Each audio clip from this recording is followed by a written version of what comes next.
adopté de façon très feutrée, très subtile. C'est pas le plus important dans l'histoire, mais c'est quand même le contexte. Et du coup, on a la jeune Mizuho, donc une fille qu'on ne voit pas vraiment sur les couvertures. C'est plutôt ses amis d'enfance qui sont mis en avant, qui l'ont suivi depuis un certain nombre d'années. Et parmi eux, il y a Kizuki qui fait partie du club de natation. Il est sur la couverture. Là, il est sur la couverture, effectivement. Et lui, comme elle, du coup, attendait avec impatience les compétitions liées à son club de sport. Elles sont purement et simplement annulées à cause du contexte. Et c'est dans ce contexte un petit peu difficile que les premiers sentiments, les premiers rapprochements, paradoxalement, vont s'initier. Et Kizuki va un peu se jeter à l'eau, lui qui fait partie du club de natation, c'est bien déclarer sa flamme à Mizuho. Elle va être un petit peu perturbée par ça, parce que en ces temps un peu troubles, c'est pas trop comment accueillir cette demande et comment elle va gérer le côté un peu passage de l'amitié à cette proposition de relations plus poussées. Donc très content chez Pika d'accueillir cette autrice. Et puis un animé est prévu dès le mois de janvier. Donc on espère que ça va aider à l'exposition de ce joli titre. En tout cas, les dessins sont vraiment très très jolis. Pour les gens qui seraient curieux de voir un peu le style graphique de l'artiste et qui n'ont pas eu l'occasion de lire sa précédente série, c'est vraiment très beau. Et moi, j'ai eu la chance de le lire aussi, puisqu'il y avait une promotion pendant toute la préparation du Pika Live. En fait, il y avait une promotion sur une plateforme japonaise qui s'appelle CMOA. Je n'ai jamais su comment ça se prononçait, mais c'est une plateforme japonaise de lecture de manga. Et il y avait les 2 premiers tomes gratuits. Ça s'est terminé il y a quelques jours. Du coup, j'ai eu l'occasion de les lire et c'est extrêmement prenant. Mais par contre, ça se lit très vite. Ça se lit vraiment très vite. C'est-à-dire qu'on arrive à la fin du premier tome, on se dit déjà, c'est très bon signe en général. C'est un peu le style, je trouve. On parlera peut-être des magazines, tu as commencé à en parler, des magazines de prépublication. Je trouve que c'est un petit peu le style du Nakayoshi. Oui. Où il y a aussi Cardcaptor Sakura juste derrière toi, où c'est des lectures finalement très abordables pour un plus jeune âge au Japon. Et du coup, ça se lit vite, mais avec une certaine addiction. Je suis d'accord avec toi.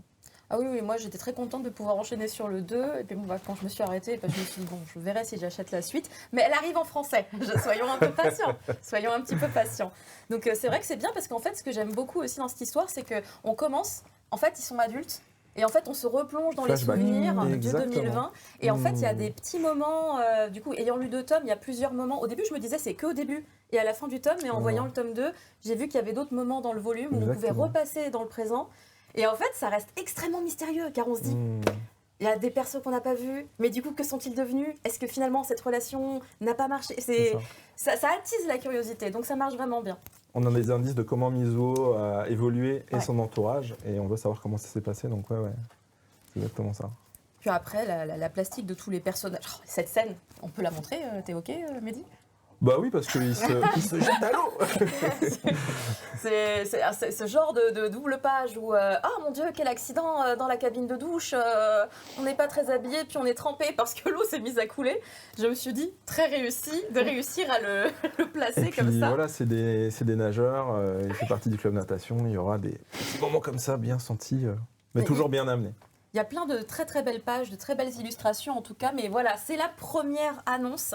Je crois que les gens, ils ont l'air d'apprécier également, ils sont plutôt très contents et ils sont d'accord sur le fait que c'est très très très beau. Et on va pouvoir, grâce à cette petite annonce qu'on vous a présentée, lancer officiellement le concours. Alors, j'ai juste a priori pas le mot qu'il faut taper. Mais n'hésitez pas. Wish, quoi? Wishlist. Wishlist, shoujo. Vous tapez oui. J'entendais wish. C'est mignon. Qu'est-ce que c'est wish? Wishlist, shoujo. Mais de toute façon, c'est écrit effectivement sur le visuel. Si j'attendais un petit peu, je l'aurais eu avec vous. Wishlist, shoujo. Voilà, les gens spam. C'est vraiment la seule chose qu'on vous autorise à spammer sur le chat. C'est les petites phrases ou les petits mots pour remporter éventuellement le concours.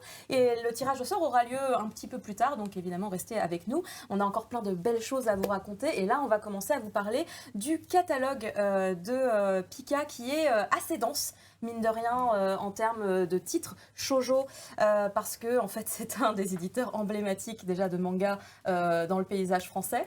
Et donc des titres, il y en a énormément, mais on va pas revenir sur ceux qui ont déjà été abordés lors du précédent live shoujo, puisque en fait, il y a une quantité de sujets, de thématiques, d'univers même, qui sont hyper intéressants à mettre en lumière. Et on va commencer avec, alors pour le coup, un de mes coups de cœur très très récents, parce qu'on m'en avait dit du bien. Il était dans ma palle, mais j'ai attendu et je me suis lancée dedans pour le live shoujo Pika. Et comment vous dire que ça a été un raz-de-marée. Ça a été un raz-de-marée. Il s'agit de la thématique des thrillers avec le titre Limite, qui est tellement incroyable, de Keiko Suenobu, qu'on connaît évidemment pour ses grands titres comme Life, Vitamine, Happy Tomorrow également. Et c'est un titre que je ne m'attendais pas à autant me happer de cette manière. Est-ce qu'il y en a un qui a envie de faire un petit peu le résumé de l'histoire ? Parce que je parle beaucoup quand même depuis tout à l'heure. Alors, pour faire simple, au début de l'histoire, on suit un groupe de filles plutôt populaires, tout va bien, enfin voilà, la vie est belle, et notamment l'héroïne qui est donc sur la couverture. Et elles vont partir en fait en voyage scolaire, tout va bien, enfin voilà, le top, jusqu'au moment où un incident va se produire, puisqu'il va y avoir un accident. Le bus va tomber dans une sorte de ravin en fait. Ouais. C'est extrêmement gore, graphique, les planches à ce moment-là. Oui. Et en fait, à partir de là, certaines personnes vont survivre, d'autres pas. Et il va falloir survivre. Et c'est pas toujours très simple, puisque c'est un peu la loi du plus fort. Ceux qui étaient au départ faibles dans la classe, qui se faisaient peut-être harceler, deviennent fatalement peut-être en position de supériorité à ce moment-là. Et voilà, les rapports de force évoluent, les personnages qui pensaient être au sommet ne le sont plus, et voilà. Il y a un retournement de situation assez impressionnant, et ce que moi j'ai beaucoup aimé, c'est l'analyse du personnage principal, et donc à travers elle, évidemment, celui de l'autrice, sur finalement le relationnel, ces espèces de codes sociétaux que la société nous impose finalement, et qui sont totalement remis à zéro dans ce genre de contexte. Et c'est là qu'on se dit waouh, c'est très violent psychologiquement parlant. Et je l'ai trouvé fascinant parce qu'à aucun moment on a l'impression qu'il y a des caricatures forcées. C'est vraiment des personnages qui sont extrêmement humains. Enfin, je pense qu'à partir du moment où on a tous vécu une scolarité, on a vu des choses, où on a vécu des choses. Et en fait, voir ces types de personnalités dans ce type de contexte, on se dit mais évidemment que ce perso pète un câble, prend une faux et pourrait décimer. Moi j'ai vu, Battle Royale, j'ai connu. Heureusement, ils n'ont pas le coup qui explose, mais pas loin. Mais il y a un petit goût de Battle Royale, et puis moi j'ai aussi envie de parler de Dragonhead, qui est un seinen assez culte dans le catalogue Pika, parce que les gens sont face à une situation extrême, comme tu l'as très bien dit, et ils vont réagir et avoir des réactions inattendues, et ils sont en même temps très humains. Ça parle beaucoup de harcèlement, c'est même le postulat de départ. Il y a des personnages qui sont purement harcelés dans leur bahut avant cet accident. Et le rapport de force va s'inverser parce que dans ce groupe, il s'agit aussi de savoir qui est armé. Et à partir de là, voilà, les rôles s'inversent. Et c'est comme, voilà, je suis d'accord avec toi, c'est ultra prenant. Et nous, ça nous intéressait beaucoup de proposer du shoujo vraiment là où on l'attend pas. Et clairement, avoir du goût de Battle Royale et de Dragonhead pour un shoujo, je trouve que c'est pas très courant.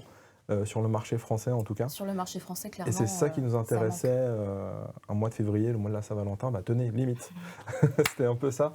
Parce que comme tu disais en préambule, cher docteur, c'est un peu mon obsession, c'est d'aller chercher vraiment un lectorat mixte. Et pour ça, je trouve qu'il y a deux leviers très forts. Ça peut être ce genre de levier, le côté très thriller, très angoissant. On est à la lisière avec le seinen. C'est un shoujo parce qu'il vient d'un magazine shoujo, et également parce qu'artistiquement et dans sa carrière, c'est une autrice de shoujo. Mais finalement, on n'a pas du tout envie de lui mettre d'étiquette. Et l'autre levier, on y reviendra, c'est l'humour. Je trouve que c'est deux façons d'essayer d'aller chercher un lectorat mixte pour le shoujo. Après, cette autrice-là, j'ai l'impression qu'elle a quand même déjà trouvé une résonance auprès d'un public masculin. Pour le coup, j'ai vu c'est une des autrices que j'ai vu citer notamment pour live par des notamment youtubeurs manga classiques masculins. Du coup, il y a vraiment une continuation dans ces thématiques qu'on voit. C'est vraiment une autrice avec des thématiques qui viennent d'une œuvre à l'autre. Toujours le harcèlement scolaire, les hiérarchies sociales, ça revient, c'est toujours là. Et ce que je trouvais marrant aussi, pour évoquer une autre œuvre qui est complètement hors manga, c'est que c'est sorti au moment où il y avait un petit peu la mise en avant de la série Yellow Jacket, qui parle aussi d'un groupe de filles qui doivent survivre dans des conditions extrêmes après un crash d'avion.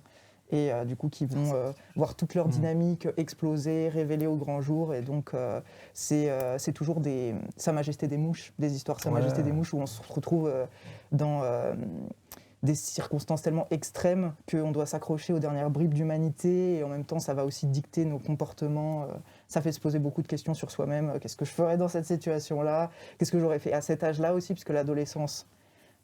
Et le harcèlement, et les hiérarchies scolaires, et tous ces codes implicites, et les sentiments que tu vis à 100 à l'heure parce que tu es un ado et tu sais pas les gérer, elle fait toujours ça très bien. Et dans limite, je trouve que c'est presque exacerbé du fait qu'on change de contexte. Ouais. Je suis totalement d'accord là-dessus. Parce que moi, vraiment, il y avait des personnages, je les voyais, et en fait, c'était très intéressant de voir leur développement. C'est comme, tu vois, une expérience chimique, une expérience scientifique, avec l'excitation d'un élément jusqu'à l'explosion de l'élément. Et c'était tellement bien mené que, en fait, tu te rends pas compte que tu enchaînes les tomes. D'ailleurs, je tiens à préciser que c'est pas une série très longue, donc c'est pas un énorme investissement. Et je vous conseille d'y aller, 6 tomes. Le 5 sort bientôt. J'étais désespérée quand je me suis arrêtée au 4, parce que le 4 est un cliffhanger. Vraiment, je m'y attendais pas. Je pense qu'il y a plein de gens qui sont super fans d'enquête policière, etc. Ils diraient ouais, non mais c'est évident, ce personnage est trop suspect.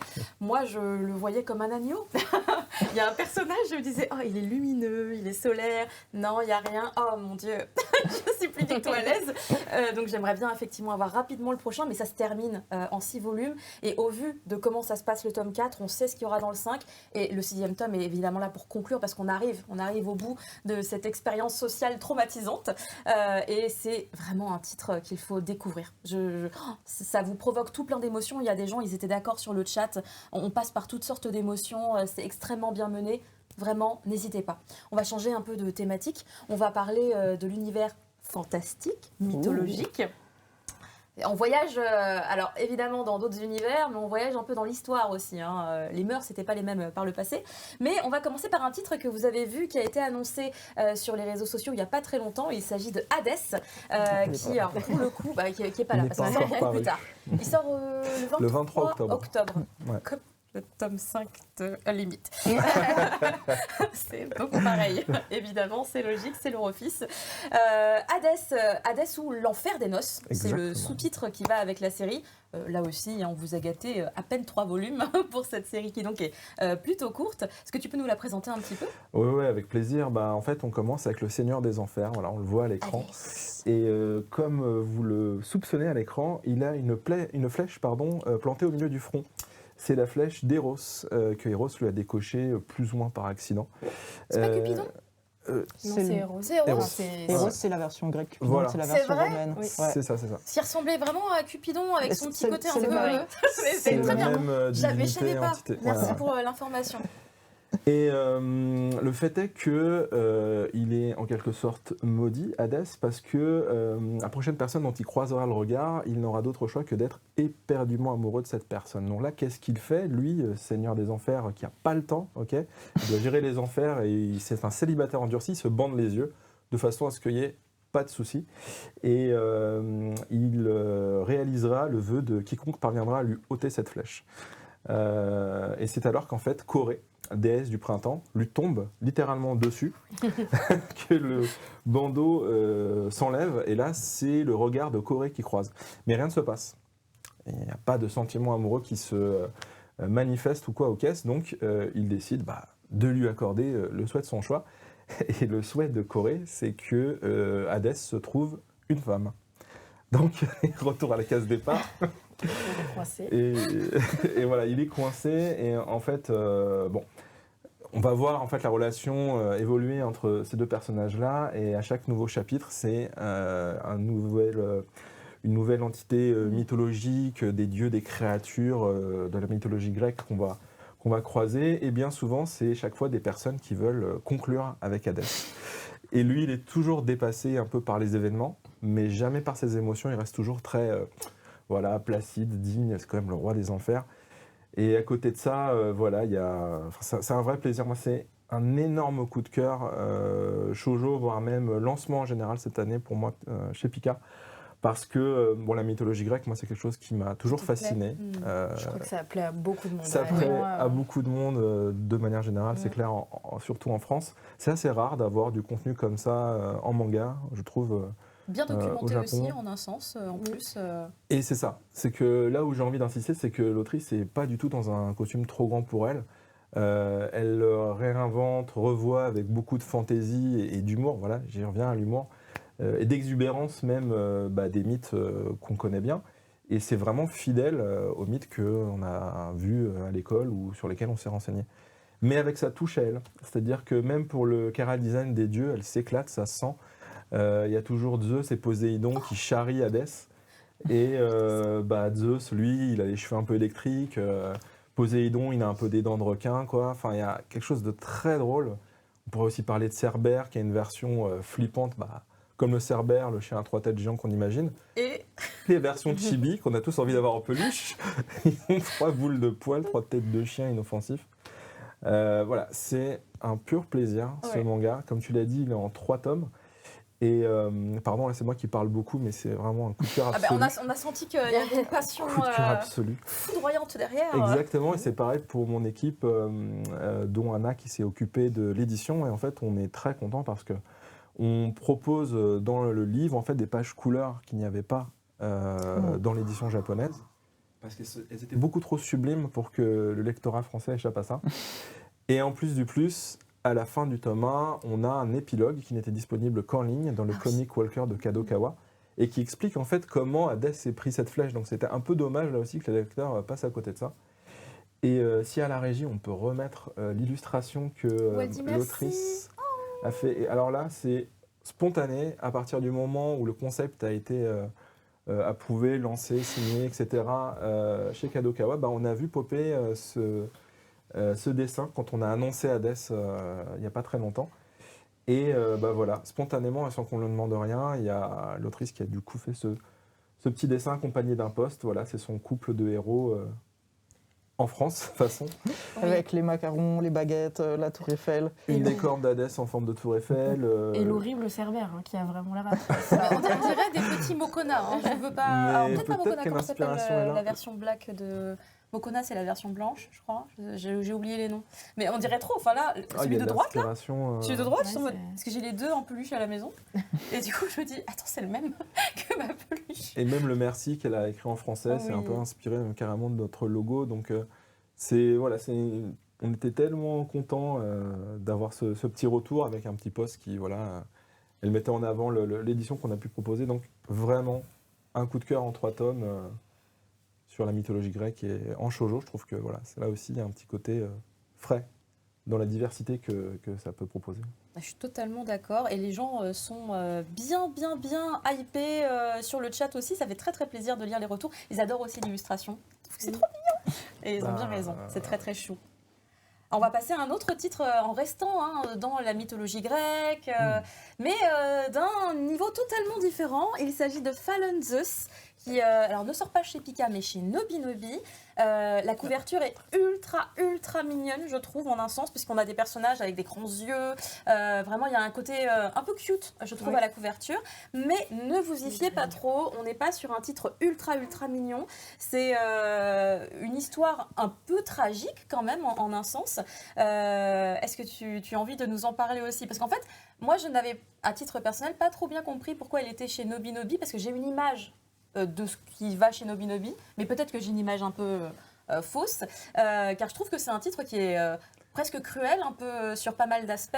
Donc je tenais à prévenir quand même les gens là-dessus, que je pense que si on veut l'offrir à un adolescent, par exemple, 14 ans, c'est pas mal, Ça montre une réalité d'aspects historiques de l'époque où on croyait aux dieux grecs. Je pense que je vais te laisser ou vous laisser un peu le pitcher, histoire de ne pas monopoliser la parole, mais ce que je sais en fait de la ligne éditoriale de Nobinobi, c'est que elle a tendance à de plus en plus s'élargir le spectre de lecteurs. C'est donc ça. Et ils le mettent bien en avant dans leur C4 avec les thématiques, les points clés en fait abordés dans dans le titre font que le spectre de leur lectorat s'élargit, qu'il y aura toujours des choses un peu mignonnes, un peu cute, kawaii, comme on en a l'image, mais de plus en plus avec des titres comme celui-ci, on essaie d'aller chercher d'autres lecteurs. Moi, je veux bien faire le pitch, mais s'il y a Mais quelqu'un voilà, qui ouais. s'en sent... C'est le dernier que j'ai eu, donc.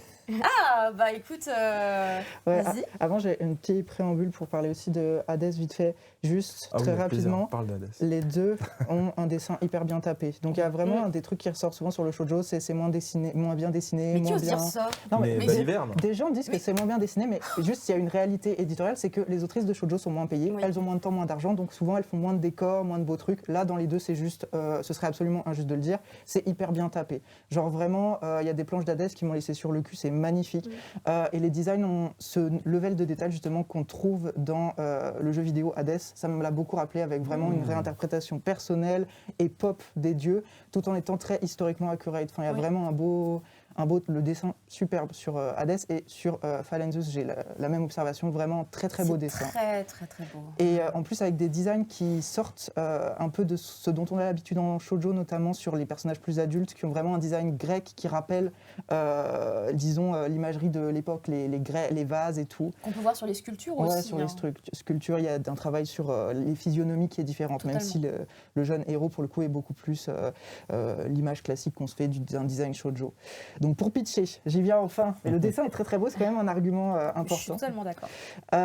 Donc on suit un jeune esclave égyptien qui travaille dans une maison grecque à Athènes, il me semble, à un moment où il y a des tensions politiques qui font que il y a une espèce de blocus sur la ville, et des maladies se développent dans cette ville, notamment la peste qui commence à toucher des citoyens athéniens. Et du coup, ce jeune garçon a un ami très très proche qui est l'esclave favori de son maître.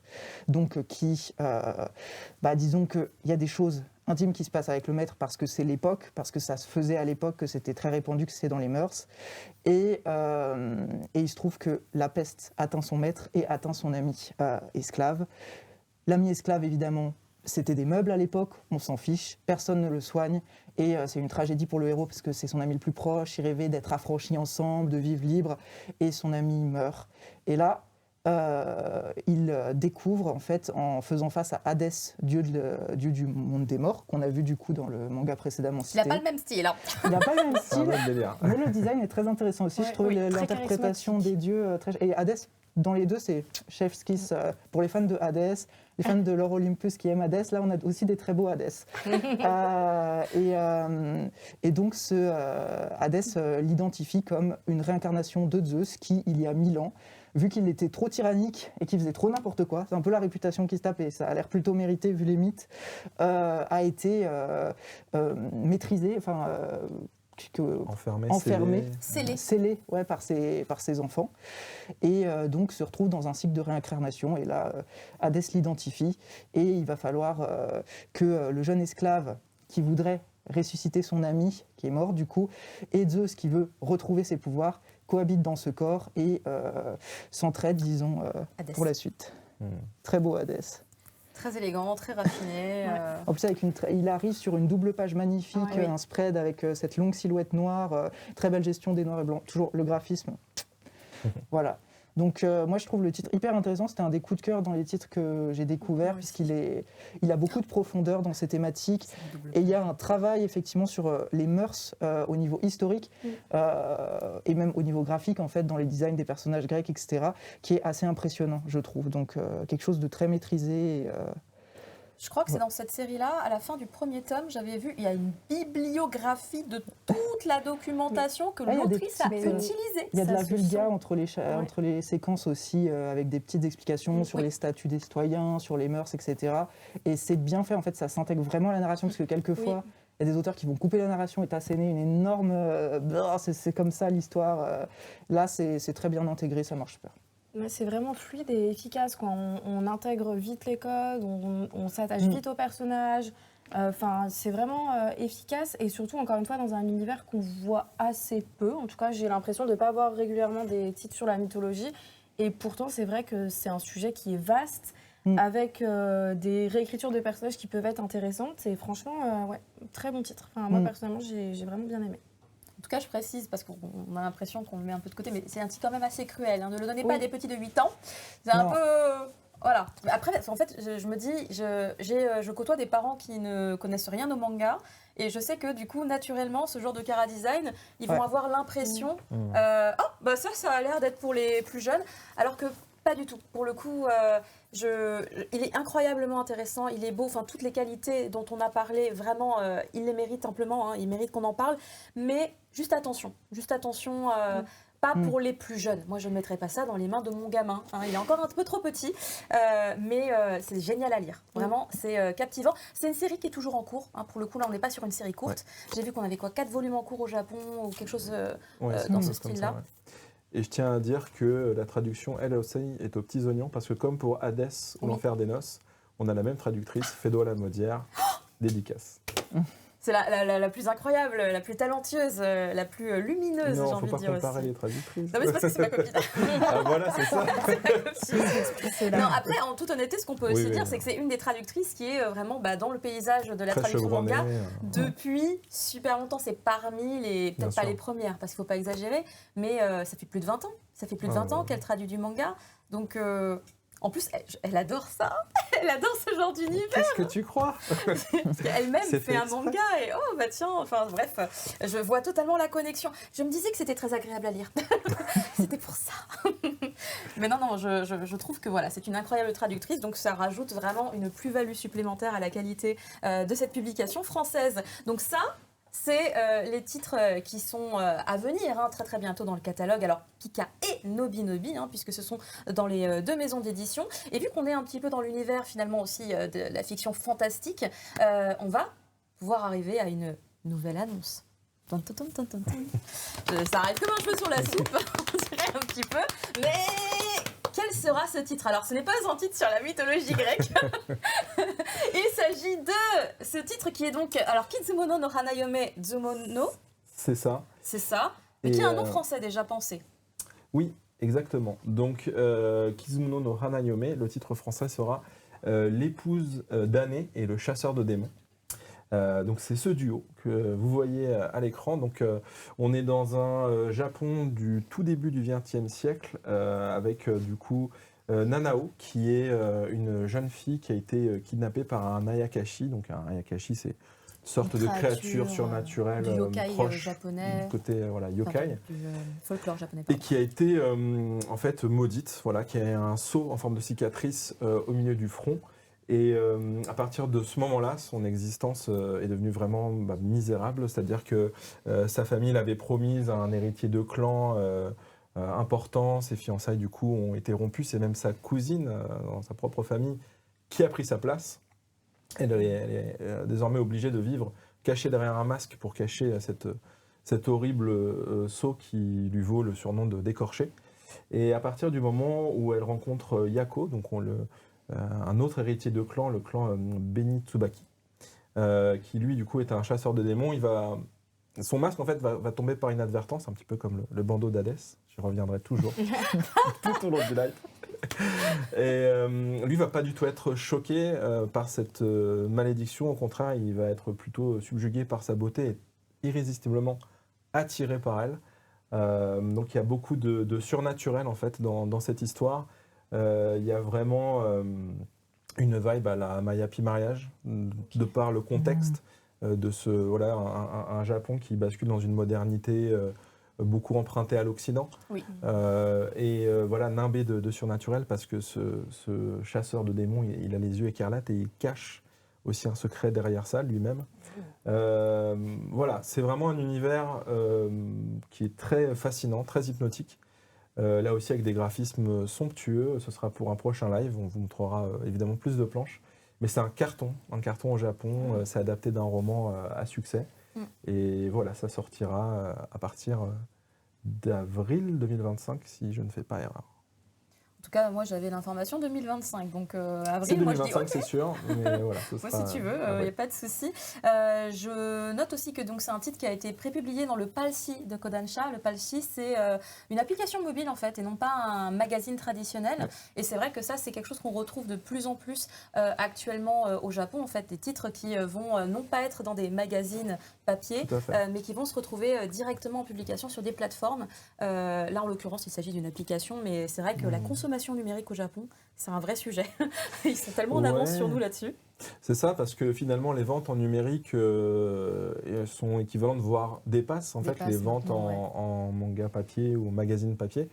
Donc le fait que ce soit en numérique, ça ne veut pas dire que c'est moins fort, bien au contraire, ça Il y a une bénéficie plus grande d'une diffusion. énorme diffusion. Il y a une Exactement. énorme diffusion, justement. Et ce qui est super intéressant, et j'espère qu'on en reparlera vraiment dans un prochain live avec cette série, c'est qu'elle fait des incursions aussi dans des magazines papier shonen, comme le Serious Magazine, où on a les brigades immunitaires versus moi quand je me réincarne dans Slime.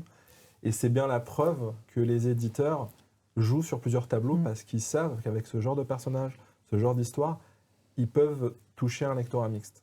Donc c'est vraiment... il y aurait beaucoup à dire sur cette série, mais ce sera pour un prochain Pikachu Shoujo Live. En tout cas, maintenant, vous savez que cette série, si elle était dans votre bingo, bah, vous pouvez la cocher. Mais en tout cas, c'est une belle surprise parce qu'en plus, ce genre de thématique en termes d'histoire et de mécanique, de tropes, c'est vraiment un truc qui a un vrai boom au Japon. Lisant sur plusieurs plateformes légales, je retrouve vraiment ce genre de... Donc c'est vraiment, on est sur quelque chose qui est extrêmement... on est sur un mouvement. On est vraiment sur un mouvement... Exactement. et donc je pense que vous avez fait une sélection, j'imagine, d'un des meilleurs pour qu'il puisse arriver du coup jusqu'en France. On va pouvoir passer à une autre thématique maintenant sur les shoujo du catalogue, les tranches de vie. T'attends celui-là? Je vois le titre qui arrive. Ah mais parce que vous applaudissez tous les deux. C'est pas un concerto de piano ici. Oh pardon, oh là là. J'ai à moitié teasé, mais bon, vous connaissez évidemment ce titre. On va parler de tranches de vie, d'humour et évidemment d'émotion. Dans le catalogue de Pika, il y a actuellement effectivement Nodame Cantabile qui est revenu en masterpiece, donc dans une très belle édition, qui est ici, voilà, d'ailleurs sur la table. Très belle, très imposante et avec des plus grandes planches.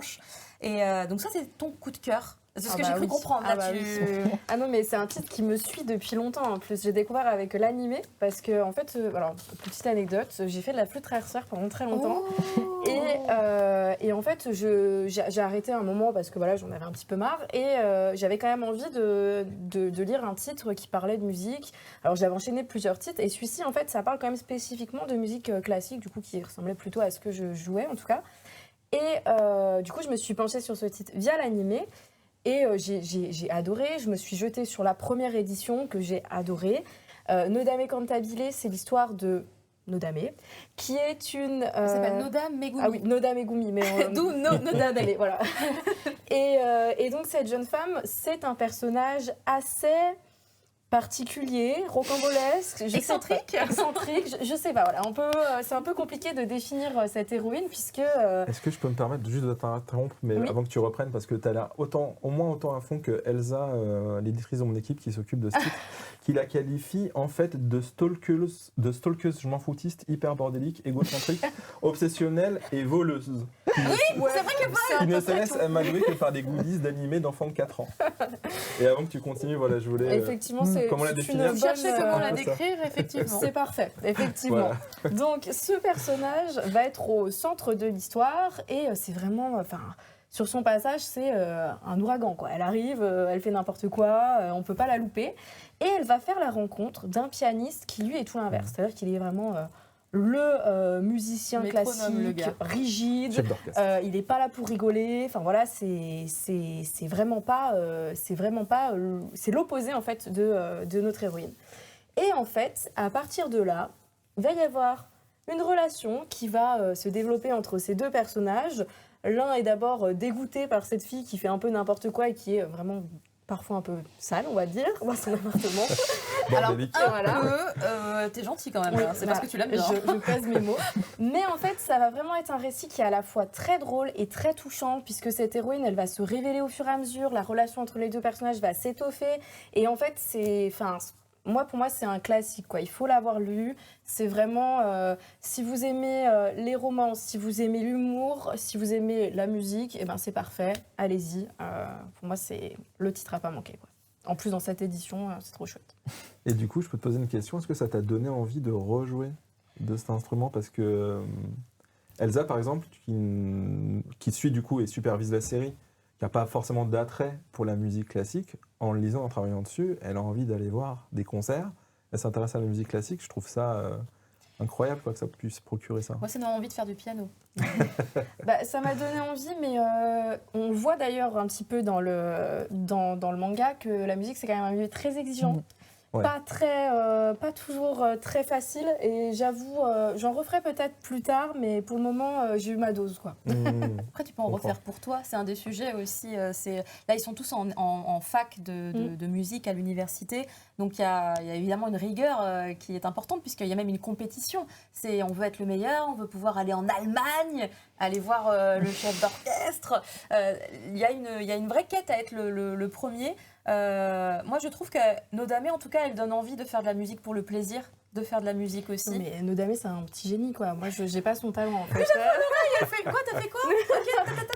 Ok, et tu fais, j'aimerais bien faire ça aussi, ça a l'air vraiment bien. Non, j'aime beaucoup le côté, effectivement, un peu, tu sais, t'as l'impression qu'il y a une espèce de tempête qui est passée quand elle passe et ça part. Le bazar s'installe, le bruit, non, c'est l'ouragan, Nodame. Toi aussi, tu as eu le même impact dessus, Nice. J'avoue sans doute moins. Oui. J'ai pas la même histoire aussi, mais ce que je trouve intéressant, c'est l'héroïne qui, pour le coup, je pense, a eu une importance historique au même titre que Sailor Moon dans le genre héroïne imparfaite de shoujo, qui est pas du tout aspirationnelle, mais qui du coup va être beaucoup plus attachante parce que on se permet de la présenter comme quelqu'un qui a une liste de défauts longue comme le bras, littéralement, tu nous l'as faite. Donc elle est intéressante pour ça, et je pense effectivement que c'est un shoujo qui a été extrêmement influent et qui a eu un gros impact. D'ailleurs, un fun fact, c'est que j'ai des potes qui ont fait de la figuration sur, je sais pas si c'est un film, du drama ou pas. Un drama. Mais je crois qu'il y a eu un film après en plus. Ils ont tourné à Paris. Le drama était vachement bien. Ils ont tourné un truc un concert à Paris ou quelque chose comme ça. C'est le film. C'est le film, et j'ai des potes qui ont fait de la figuration dessus. Donc, fun fact, c'était dans les années 2000, c'était il y a longtemps. Mais... Oui, j'étais à la fac de japonais quand il y a eu le tournage, je l'ai su après, et j'étais en mode... Oh non. Il n'y avait pas les réseaux sociaux à l'époque pour se faire au courant. Mais en vrai, mais drama, film, c'est quand même... et je crois qu'il y a eu un drama coréen en plus du japonais. Ah oui? Ah ça, j'ai pas vu, mais c'est possible. C'est tout à fait possible. En tout cas, oui, non, au Japon, l'importance de Nodame Cantabile, on se rend pas compte en France. Pour les gens qui ne connaissent pas trop, moi, j'ai d'abord connu Nodame via le drama, d'ailleurs. Ça a été ma première... visualisation de Nodame très bordélique et sale dans le drama, avec carrément des champignons, on lui mettait des champignons dans la tête. Charmant. Tu sais, en plus, c'est des dramas japonais, donc il y avait des petits bruitages, genre pouf. Hop, et il y avait un petit champignon qui pointait. Donc je trouvais ça quand même extrêmement drôle, tu vois, c'était excentrique au possible, avec ces deux personnalités explosives et de deux manières, tu vois, parce qu'en fait, lui, il explose à cause d'elle, et c'était vraiment une synergie parfaite qu'on retrouve, je trouve, parfaitement dans l'œuvre d'origine, le manga, qui permet d'aller plus loin. Si vous avez connu que le drama, là, vous allez avoir l'intégralité de la série, l'intégralité de cette relation qui n'est pas basée que sur ça, puisque c'est un long chemin, la musique aussi. Donc vraiment une œuvre incontournable du catalogue. On continue avec des titres peut-être un tout petit peu moins drôles, mais il y a quand même de l'humour aussi, puisque j'ai rigolé tout à l'heure en feuilletant le tome 5. Il s'agit des 4 frères Yuzuki, où l'émotion, c'est quand même, je pense, le premier mot qui me vient en tête en pensant à cette série, puisque je pleure. Je pleure quand même de temps en temps. Dès que ça touche aux enfants, étant parent, je chiale très très fort. Il y a des passages avec les tout petits, je suis là en mode « Ah non, mais c'est trop dur, c'est trop triste ». C'est difficile de rester de marbre face à cette très très belle famille. Et s'il y a quelqu'un qui a envie de présenter un peu le pitch de cette œuvre extrêmement touchante. Je peux si... J'ai un faible pour certaines œuvres, juste à cause de la thématique, et ça rentrait genre pile poil dans mes critères, c'est les histoires de fratries d'orphelins.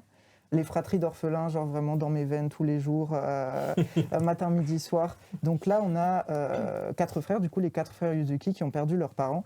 Et donc 4 garçons qui sont tous très différents. On a l'aîné qui est un jeune adulte et qui se retrouve obligé de s'occuper de ses 3 frères, qui va prendre des responsabilités beaucoup trop tôt dans sa vie, puisque il est censé construire sa carrière, et à cause de son rôle de caretaker de parents, de double parent en fait. Il est bloqué, c'est un vrai héros en fait. On voit qu'il fait 12 000 tâches, il a toute la charge mentale. On a 2 frangins, je crois qu'ensuite le plus âgé justement est un peu plus immature parce qu'il s'est senti remplacé au moment de la naissance de son petit frère, qui lui par contre est vraiment un bon assistant qui va aider dans les tâches, son grand frère qui va s'occuper du linge par exemple. Et on a le petit dernier qui lui, effectivement, sur le même modèle, est extrêmement raisonnable, extrêmement intelligent et qui va se lier d'amitié. Ça, c'est vraiment trop mignon. J'adore les amitiés intergénérationnelles avec un vieux voisin un peu... Ah, et le papy un peu sur la ermite. vieille série télé Ouais. historique. Et donc, il y a aussi une histoire d'amitié avec le deuxième garçon, je crois. Ah, il y a une confusion, on dit, sur les Sur deux frères d'un les âge. 2 frères. C'est celui qui a... Il y a 11 et 10 ans, je crois. Ouais, Je ils crois que sont c'est très proches en âge. celui qui a 11 ans, c'est celui qui aide justement le Ah, grand c'est celui qui est frère. Et d'accord, celui donc qui a 10 c'est ans, plus qui est logique. énervé parce qu'on pense pas à lui. Mais moi aussi, je veux m'occuper du linge. C'est ça. Mon Mais fils dit pas ça. Hein. Il a le même âge, il dit pas ça. ça, c'est, je pense, Ah bon le contexte C'est fou, ça. aussi, parce il se sent moins valorisé. C'est ça. Et je trouve que c'est le plus réaliste, enfin c'est celui qui m'a semblé moins idéalisé, parce qu'en même temps les autres ont grandi dans des circonstances très particulières, donc ils prennent tous ses responsabilités, ils sont vraiment purs et gentils. Et lui, il a un peu tous les défauts, mais c'est ce qui le rend très humain aussi. Et il a une amitié qui est très intéressante avec du coup une jeune fille de son âge, et il est au moment où on va commencer à dire « Oh, est-ce que c'est ton amoureuse ?» machin. Et du coup, il se questionne sur le lien. Ça, c'est dans le 2e tome. Et ça m'a beaucoup intéressé aussi, puisqu'il y a toutes ces questions de genre. Qu'est-ce qu'une fille peut se permettre au moment où elle va entrer dans l'adolescence. Donc, on élargit en fait le casting, puisque c'est vraiment de la tranche de vie. On a ces 4 frères, mais on a aussi tout leur entourage. Ils vont se lier d'amitié avec d'autres personnes. Et les chapitres vont à chaque fois prendre un peu un point de vue d'un frère l'un après l'autre. Donc on les approfondit petit à petit, on comprend qu'ils dépassent leur rôle dans le système familial, parce qu'il y a ça aussi, il y a vraiment ce truc où on les fiche chacun dans des rôles, alors qu'ils ont quelquefois d'autres désirs, ils sont quelquefois, ça se développe sur le long terme pour certains qui sont un peu angéliques au début, ils ont des petits désirs égoïstes, quelquefois ils voudraient mettre tous leurs frères à la poubelle et basta. Et ça, je trouve ça très, très mignon, quoi. C'est feel good et en même temps, comme tu l'as dit, il y a des moments où ça va gratter là où ça fait mal et tu as un peu les larmes aux yeux. Donc, je trouve ça très efficace. Et le dessin est super expressif, donc aussi tout à fait parfait pour ce genre d'histoire. Il est très beau, très doux au niveau du dessin pour le coup. Je rigolais sur le tome 5 qui était caché tout à l'heure dans le décor. Je l'ai feuilleté juste avant le live. Il était vraiment caché. Ça fait vraiment, tu sais... Il y a des trucs un peu partout, c'est fou.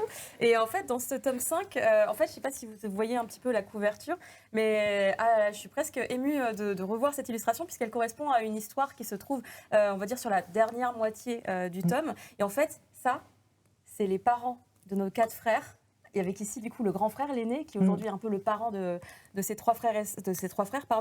Et en fait, dans cette histoire, on va voir comment était sa vie avant d'être un grand frère, puisqu'il a été pendant pas mal d'années, finalement, fils unique. Qu'est-ce qui s'est passé avec ses parents? Comment c'était le foyer à ce moment-là? Et on voit tout ce qu'il a traversé, tout ce que ses parents ont traversé aussi, parce qu'on a l'impression que peut-être ils étaient très heureux, il ne se passait rien de dramatique, et puis bon, après, il y a eu l'accident.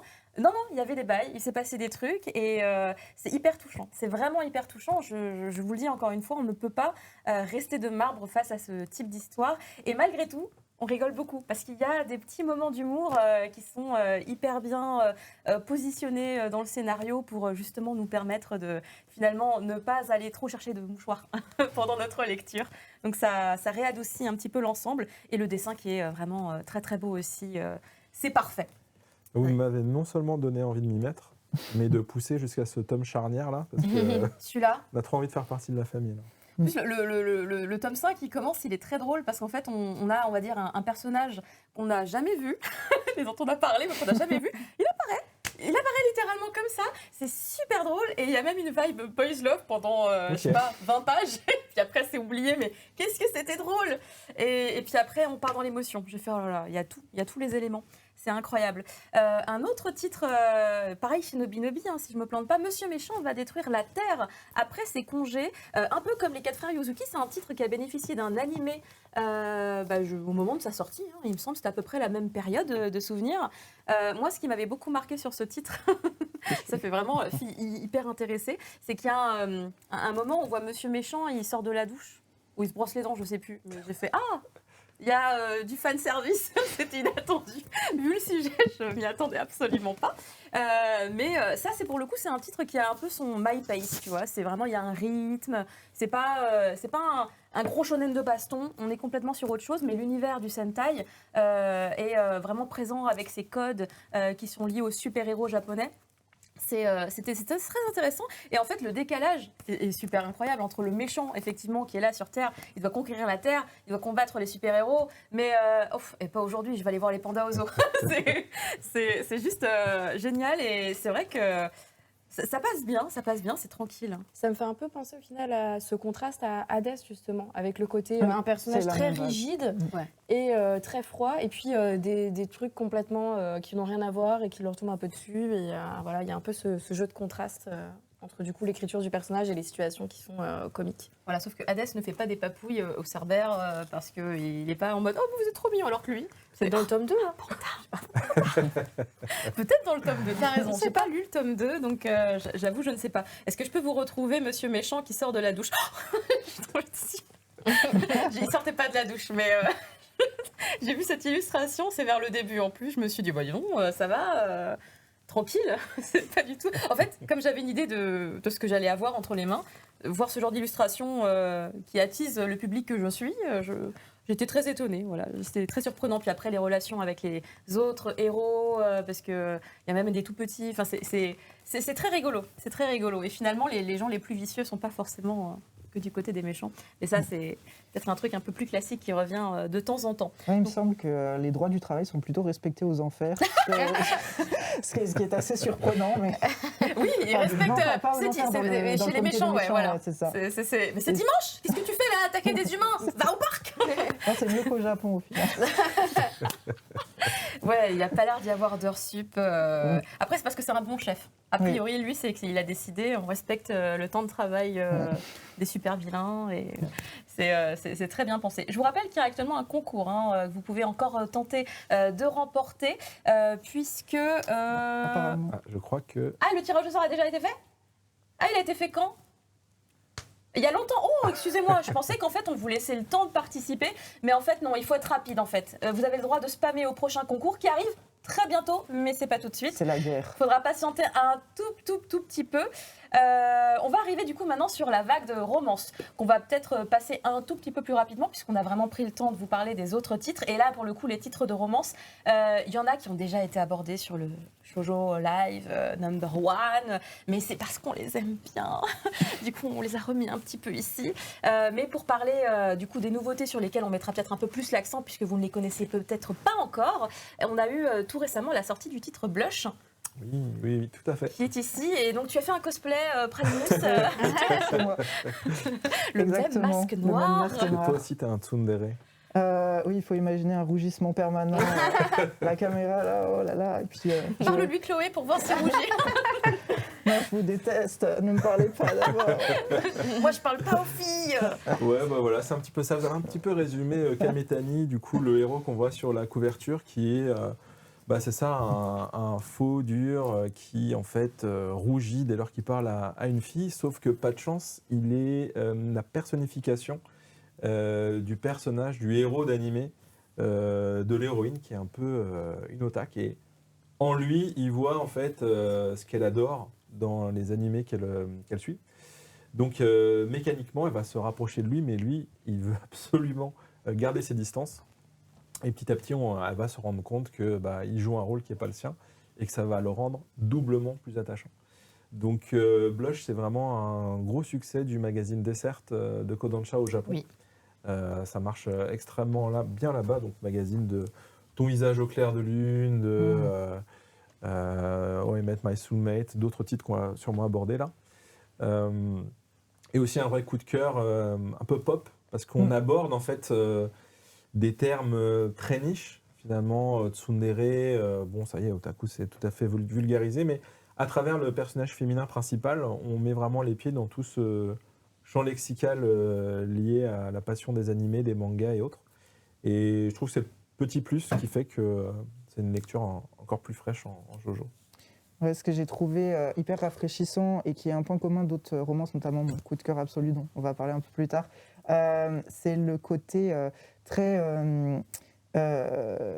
comment dire, conscient et qui va de l'avant de l'héroïne. Elle cherche ce qu'elle veut, elle sait ce qu'elle veut et elle va le prendre. C'est vraiment quelque chose qui arrive dans les shoujo contemporains et qu'on n'avait pas forcément dans les années 2000 ou avant. Évidemment, il y avait des héroïnes de caractère, évidemment, depuis des années, depuis des décennies, il y a des héroïnes de caractère. Mais là, je trouve que dans les romances, elles sont beaucoup plus assertives qu'avant. Et j'ai trouvé ça hyper frais. D'ailleurs, elle démarre en disant « Je renonce à l'amour, je vais plutôt préférer les husbandos d'Otome Game ou d'anime, c'est ce que je préfère. » Et elle poursuit le mec en disant pas qu'elle veut sortir avec lui, même si évidemment des sentiments vont grandir en elle, mais en disant qu'elle est sa fan, sa grande fan, et elle va l'aider à surmonter sa peur des filles. Et leur dynamique est très chouette pour ça, parce qu'il y a une espèce de déni des deux côtés. Et lui, à côté, il est vraiment super mignon pour le coup. Un homme idéal, enfin, un adolescent idéal, mais homme idéal pour les jeunes filles qui peuvent le lire ou quoi. Ou les jeunes garçons d'ailleurs. Puis ce qui est chouette, c'est que c'est encore une représentation différente du garçon dans les shoujo en fait. Du coup, on n'a pas du tout la même facette que celles qui sont développées habituellement. Donc c'est aussi intéressant d'avoir ce genre de représentation. Un garçon qui est un peu timide, qui met du vernis à ongles. Après ça, c'est un peu la mode aussi. Donc tu vois, peut-être qu'on va le voir plus souvent, je sais pas. C'est vrai qu'il met du vernis à ongles, mais je crois que j'en ai vu un autre où il y avait un gars qui mettait du vernis à ongles. Mais je m'emmêle un peu les pinceaux sur. Je crois qu'il n'y a pas celui-là aussi où il met du vernis. Lequel j'ai la séquence là. Ouais, non. Oui, il lui met. C'est sur l'index. Oui, voilà. T'as raison.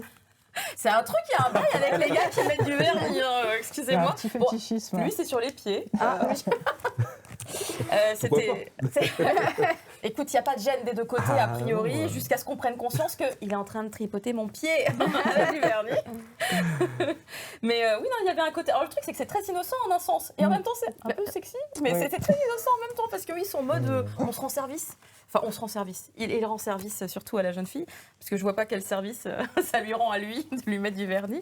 Mais moi, ce que j'ai beaucoup aimé, c'est qu'on aurait pu tomber dans quelque chose de un peu cliché, et en fait on glisse dessus, en fait on va pas aller dessus parce que justement les caractères des personnages font que en fait on va pas aller sur des choses qu'on pourrait facilement se dire ah bah il va faire ça et elle va faire ça. Au contraire, il y a des surprises en fait. Et les personnages ont des réactions, je me dis ah bon il fait ça, bon bah très bien, genre ça c'est très drôle, ça c'est quand elle se fait une espèce de déclaration à elle-même, mais cachée par le train. Du coup, tout va bien en fait. On continue un petit peu dans ce rythme-là, mais on sent que ça va évoluer. J'ai hâte de voir ce que va donner le tome 2, parce qu'on sent que ça va partir dans une autre direction. Pour l'instant, ça prend un chemin qui est intéressant. Ensuite, on a eu ce titre qui avait été annoncé dans les nouveautés du premier Pika Live Shoujo, c'est Scar and Romance. Donc, il y a 2 tomes de sortie. Voilà, il est juste ici. C'est Rin Mikimoto. Moi, je suis super fan de Rin Mikimoto. Un dessin tellement bien tapé. Super. Les vêtements. J'avoue que d'un point de vue vestimentaire, à chaque fois, il y a des looks. C'est la Fashion Week à chaque tome. Elle fait les couvertures d'interchapitres sont hyper stylées à chaque fois. Effectivement, j'en cherche une pour que tu montres. Mais ouais, il y a un soin tout particulier, c'est vrai, au vêtement des personnages et puis même à leur look en fait. Donc ça fait très très vite gravure de mode. En plus, il y a une des camarades qui est mannequin pour un magazine, dans l'histoire, pour le magazine Vivi, qui est un vrai magazine qui existe au Japon, que j'ai un Vivi à la maison. J'en ai eu un dans ma vie. Rin Mikimoto, que vous connaissez sûrement pour Close to Heaven, ou tout simplement le dernier en date, Kiss Me at Midnight, qui s'est terminé en 12 volumes, et qui est très bien. Et en plus, à la fin, je crois que c'est du premier tome, c'est pas sur le deuxième tome, je crois à la fin du premier tome, il y a un petit chapitre bonus qui parle des protagonistes de Kiss Me at Midnight, qui est super mignon, qui fait 3 pages ou 5. Et c'est trop bien ce petit rappel, c'est extrêmement plaisant. Et effectivement, rapidement, juste, tu parlais d'héroïnes qui prennent le devant, là aussi, celui-là, inversion des rôles incroyable. Totalement. Je n'abandonne pas, je veux continuer dans cette relation, même si tu me mets des obstacles, j'y vais. C'est elle qui va le protéger, lui, alors que avec sa balafre et tout ce qui se dit autour de lui, il fait peur, il inspire un peu la terreur dans son bahut. Et pour autant, quand elle le voit en difficulté, c'est elle qui fonce le protéger, quoi. Donc c'est super inattendu comme. Dans la ruelle, comment elle se met devant et tout. C'est hyper inattendu comme réaction et comme scène. Et c'est ce qui apporte le sel aussi à Scar and Romance. Je cherche la séquence parce qu'elle est trop bien. Elle a des poses vraiment de badass aussi quand elle Ouais, fait c'est ça. une vraie justicière. Quoi. Ouais. Elle n'a pas peur des conséquences. Là, elle y va. Elle se met en avant. Elle s'interpose et. Ah oui, c'est la ruelle, c'est ça. C'est Ouais. le truc dans la ruelle. Elle voit que Ninomiya, puisque c'est son Oui, nom, voilà. a l'air en difficulté dans la ruelle, ou en tout cas a l'air de se taper avec quelqu'un. Il la voit, il va vers elle, et en fait, du coup, quand elle se retourne vers lui, elle voit que le gars derrière est en train de se rapprocher avec un bâton, et du coup, elle se dit évidemment, moi je suis plus forte qu'un bâton, du coup, elle s'interpose. Coup de bol, le gars au bâton se dit. Enfin, je sais pas ce qu'il se dit réellement, mais en tout cas, il abandonne bien vite face au courage de notre héroïne, qui est hyper attachante. On a envie de la suivre, on a envie. J'adore ce couple. Hein. Ah ouais, c'est. En fait, ce qui est excellent, c'est que, en plus, bon, on a 2 tomes de sortie maintenant, donc on sait que c'est pas juste 2 personnages qui se rencontrent comme ça. Il y a un passif, et on découvre surtout aussi. Et lui, il est super mystérieux. Au départ, il est super mystérieux. On nous dépeint un gars mafieux. Enfin, il y a plein d'histoires autour de lui. On découvre que pas vraiment. Enfin, un peu, mais pas tout à fait ce qu'on raconte. Et en fait, ça le rend hyper attendrissant aussi. Il a des réactions, je m'attends pas. Quand il rougit, des fois, je fais. Ouais, ça, c'était trop mignon. Il fait ça. C'est mignon parce qu'en fait, je m'y attendais pas. Il est tellement tout le temps poker face. Vraiment, il est très souvent poker face. Des fois, je me disais même, il manque un peu d'émotion, ce gars. Alors, il suffit qu'il se mette à rougir et d'un seul coup, il y a plus personne. Et du coup, moi, je suis comme l'héroïne. Hein. Ça fait craquer. Ça fait littéralement craquer. Ça fonctionne extrêmement bien. Ouais. C'est d'une efficacité et ils sont vraiment très intéressants. Tous les deux ensemble, en fait, ils ont une très belle dynamique. Et les dessins qui sont juste sublimes. Et c'est vraiment elle qui fait les cabédones, en fait. Là, c'est pas un cabédone, mais Ouais, elle est là, vrai, elle plaque vrai, en le... plus, ouais. C'est elle qui va faire « Attends !» qui va le bloquer. C'est elle, en fait. C'est elle. Donc, je trouve ça cool. Alors après, il y a évidemment des gens qui vont dire « Oui, mais voilà. » Ah bah tiens, au moment où je le dis, il y a quelqu'un qui l'écrit sur le chat, c'est fou. Elle est au lycée, mais lui, on a compris qu'il avait au moins 20 ans, puisque ça a été... Il reprend ses études. Ouais. Voilà, il reprend ses études, mais il a une situation vraiment très compliquée a priori, mais il reprend ses études. Donc effectivement, il n'a plus 17 ans, ni 18, il est un petit peu au-dessus. Et il y a des gens que ça peut éventuellement déranger. Moi, j'avoue que c'est pas quelque chose qui, à titre personnel, me dérange, puisque déjà, c'est une fiction.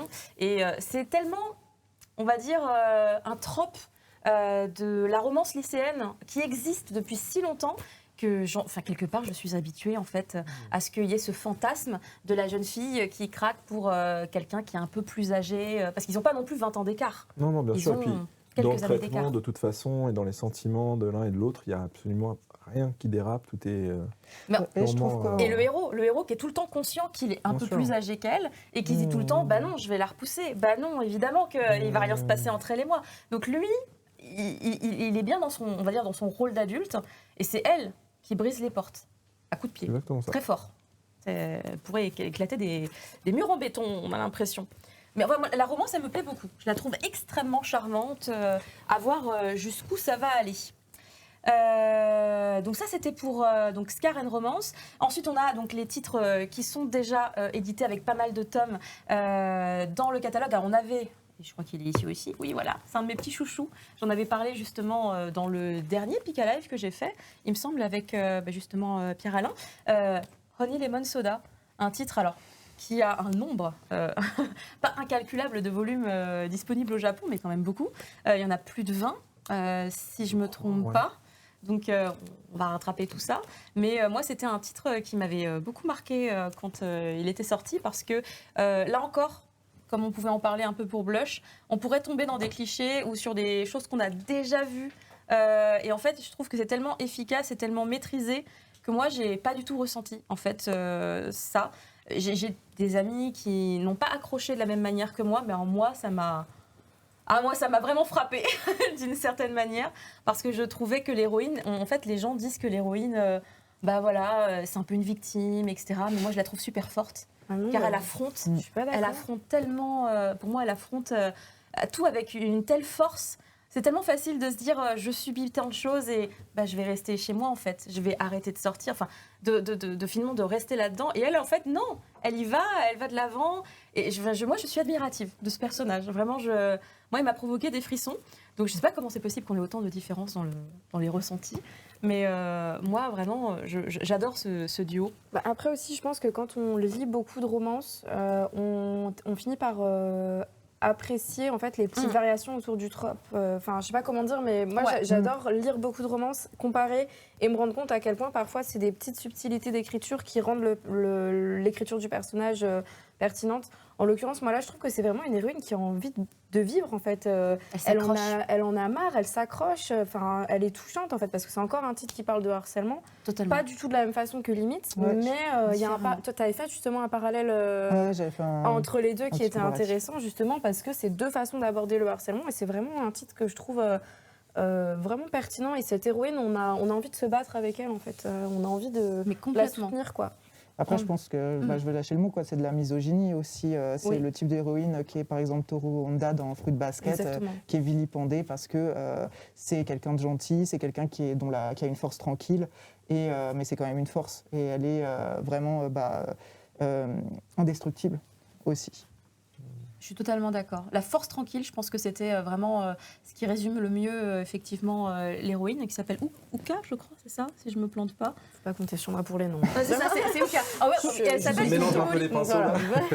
Non, mais on parle de 45 œuvres différentes, donc en un sens. Mais oui, Uka qui en plus s'appelle Ishimori. Donc il y avait un jeu de mots. Elle était harcelée aussi sur son nom de famille, puisque du coup, Ishi c'est la pierre, Mori c'est la forêt de pierre. Elle est comme une pierre. Bref, pour vous dire. En tout cas, les gens sont totalement d'accord avec nous. Et il y a des gens qui disent merci docteur, on t'aime. Ah. Voilà, je précise cette information. Non, d'une petite façon. Très bien. Je regardais une petite information parce qu'en fait j'ai du mal à lire sans mes lunettes. Mais du coup on va parler d'une autre série qui est arrivée tout récemment. C'est notre moment. Attendez, je crois qu'on a un rendez-vous ici. C'est trop bien, achetez-en, buvez-en, mangez-en, c'est sain, ça fait partie du régime, 5 fruits et légumes par jour, c'est trop génial. Ça remplace les séances chez le psy. C'est ça, non mais tout, c'est trop... C'est dans mes veines. J'adore You're My Soulmate. Est-ce que tu veux le pitcher? Non, vas-y, je voudrais pas te prendre ce rôle. C'est notre moment. On a deux doigts de la bagarre. Tu m'as arraché le tome des mains. Moi, je les laisse. Il y en a plusieurs. Non, mais vas-y. Non, You're My Soulmate, c'est l'histoire d'une étudiante qui est pareil, le type d'héroïne shoujo très assertive, qui va chercher ce qu'elle veut, qui confie à sa meilleure amie qu'en fait, elle veut un mec. Elle veut un mec. Voilà, écoutez, tout le monde a le droit de vouloir un mec de temps en temps. Et elle veut pas n'importe quel mec, elle veut son âme sœur, donc My Soulmate. Et sa pote lui dit, bah écoute, on va se mettre en quête toutes les deux, on va aller chercher ça. Elles vont en boîte. Et là, elle tombe sur un mec bourré extrêmement désagréable qui lui dit ouais, t'es pas là pour apprécier la musique, en fait, en gros, t'es là pour pécho des gars. Et bon, elle est un peu refroidie, mais elle s'occupe quand même de lui parce qu'il est bourré, il est pas bien, il est vulnérable. Elle va lui chercher de l'eau et tout.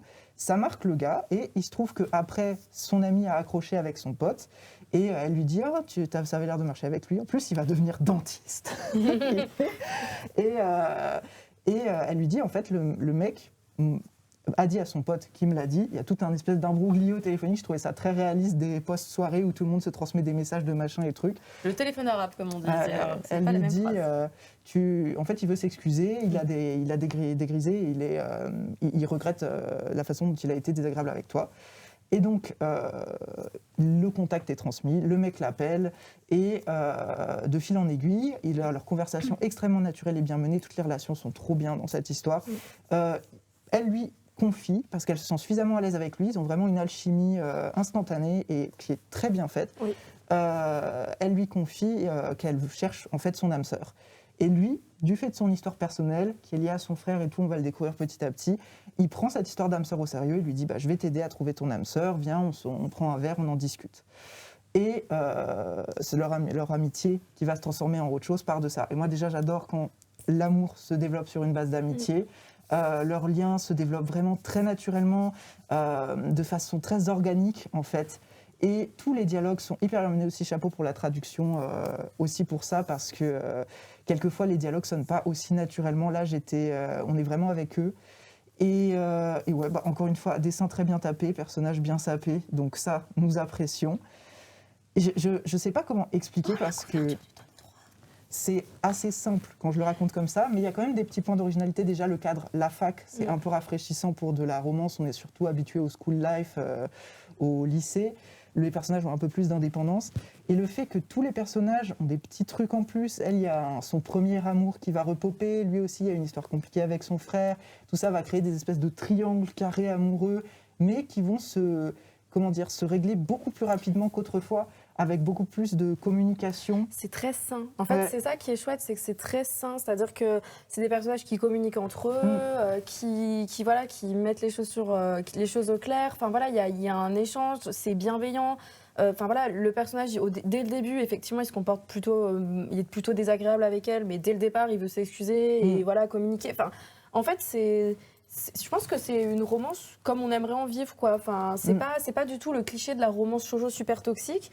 C'est vraiment voilà, un cadre idéal avec des adultes qui sont matures, responsables et intelligents. Et ouais, c'est vraiment le titre qui fait du bien, surtout quand on lit du shoujo depuis longtemps, qu'on a peut-être un peu aussi grandi et qu'on a envie de trouver des personnages qui sont des adultes. Et vraiment, moi aussi, ça a été un gros coup de cœur. Surtout qu'en plus, je sais pas toi, mais moi, je partais... voilà, on avait une liste un peu de titres qu'on devait un peu lire, se remettre en tête. C'était pas le titre qui m'avait le plus attiré au départ. Enfin, j'avais pas trop creusé, mais je sais pas, j'étais un peu passée à côté, quoi. Et je me suis penchée dessus vraiment sans lire le résumé, comme ça. Et vraiment, j'ai adoré. Et j'ai regretté de ne pas avoir pris le tome 2 direct avec moi. Et ce que je trouve hyper frais et que, encore une fois, shoujo romance contemporain, c'est que typiquement, il y a le genre de situation où, moi, ça m'a beaucoup rappelé Je ne suis pas un ange de Ayazawa pour le côté secret, avec le frère, avec quelqu'un qui est parti et tout. Et aussi le fait qu'il y ait du carré amoureux. Dans Je ne suis pas un ange, il y a un mec que l'héroïne n'aime pas, mais comme son mec principal, son endgame est parti, elle essaie de sortir avec lui un peu. Là, non. La meuf, elle sait ce qu'elle veut, elle sait que c'est pas ça qu'elle veut, elle lui dit « Désolé, on a une histoire, on a un passif, mais... » Après, faut pas trop spoiler. Je spoil pas trop, mais... Non, La passion... C'est dans le tome 2. C'est dans le tome 2. Ah, je me suis pas rendu compte, j'ai tout avalé comme ça, genre... Oui, c'est dans le tome 2. Parce que justement, c'est le cliffhanger du tome 1. Mais tu parles avec passion de la série, voilà. Mais il y a plein d'autres choses qui arrivent effectivement par la suite. On m'a teasé le tome 3, mais je ne vous dirai pas ce qu'il y a dans le tome 3. Mais, mais j'ai très envie de le lire. Des résolutions saines, mais ça n'empêche pas le suspense en vrai. On est trop accrochés, ouais. Clairement. Même quand les choses ont l'air de se passer comme un long fleuve tranquille, pour ne pas rentrer dans les détails, on a quand même envie de savoir la suite. Même si, je pense que si les deux personnages juste mangeaient un petit déjeuner ensemble, j'aurais envie de le lire. Tellement c'est bien fait, tellement c'est bien. Genre, je vais arrêter parce que sinon je peux journer pour la nuit. Non, ça fait plaisir à entendre, en tout cas, c'est chouette. Après, moi, juste ce que j'ajouterais simplement, c'est que c'est une trajectoire d'autrice vraiment chouette, parce que Anna-Shin, avant, elle avait signé Waiting for Spring, qui était assez classique dans l'idée d'une romance au lycée, mais tout aussi efficace. Et là, c'est sympa de voir l'évolution. C'est-à-dire qu'elle n'a pas envie de faire un bis repetita, elle ne veut pas raconter la même chose. C'est un peu comme si ces personnages, dans sa précédente série, avaient grandi et que maintenant, voilà, on a affaire à des jeunes adultes. Et c'est aussi ça qui est frais, comme vous l'avez très bien décrit, je trouve. Et ce que j'aime bien aussi, c'est que l'héroïne, elle cherche effectivement une histoire d'amour sérieuse, mais elle n'est pas présentée comme l'idiote avec des rêves délirants, quoi. C'est juste, voilà, elle a envie de ça, elle est claire, et voilà, c'est fluide, quoi. C'est vraiment... Il y a zone à fond pour réaliser son rêve. Ça, elle va affronter les vilains dentistes. Voilà. Il y en a qui affrontent des vilains, des Hadès et autres. Elle affronte des dentistes. Franchement, je préfère Hadès à un dentiste. Ouais, vous parlez d'Hadès? C'était que pour toi. C'était que pour toi que j'ai relancé Hadès. Comme on est dans la thématique de la romance, on va arriver sur la 3e annonce de ce live. Une annonce donc sur une thématique très très très similaire. Il y avait un indice qui traînait normalement quelque part. Ah, il est derrière Chloé. Il y a un indice derrière Chloé. Ah oui. Attention. Et oui, c'est le retour de Ayu Watanabe au catalogue Pika. Et ça tombe bien parce que l'année prochaine, c'est les 25 ans de Pika. Donc pour 2025, vous aurez le droit à LDK Pink, qui se passe du coup 7 ans après les événements de la première série. Là, nos héros sont pas loin aussi d'être des jeunes adultes. Ils ont 23 ans, ça fait 7 ans qu'ils vivent ensemble. Et voilà, chacun maintenant mène sa petite vie professionnelle. Et il est temps d'atteindre la next step dans leur vie de couple. Et voilà, c'est les personnages phares de l'autrice qu'on va avoir plaisir à retrouver pour LDK Pink. Exactement. Puis la couverture est très, très, très jolie. On sent qu'il y a encore même un petit glow-up Efficace, supplémentaire ouais, c'est ça. sur le talent de l'artiste. Mais donc voilà, tout simplement, c'est la suite. Il n'y a pas besoin de réexpliquer tout le propos. LDK, la série principale. Beaucoup de volume, de souvenirs aussi. Je sais pas. Pensez à le noter. Oui, je crois qu'on dépasse les 20 tomes. Je crois que c'est 24 tomes, quelque chose comme ça. 20 plus. Comme ça. C'est un grand hit en fait en shoujo chez Pika. Et bah voilà, c'était l'année des 25 ans sera l'occasion d'avoir enfin la suite. Oh, nice, nice. Ben, merci beaucoup pour ces annonces-là. Il en reste encore une, évidemment, une et demi. Hein, on n'a pas oublié, bien entendu. On m'a aussi soufflé, Mehdi, qu'on pouvait faire un petit teasing sur quelque chose qu'on ne peut pas officiellement annoncer. C'est ça. Et là aussi, il y avait un petit indice. Du coup, on va demander aux lecteurs et lectrices de Yona de patienter un petit peu pour le prochain collector, mais je vous confirme bel et bien qu'il y aura, courant 2025, une nouvelle édition collector pour un tome de Yona.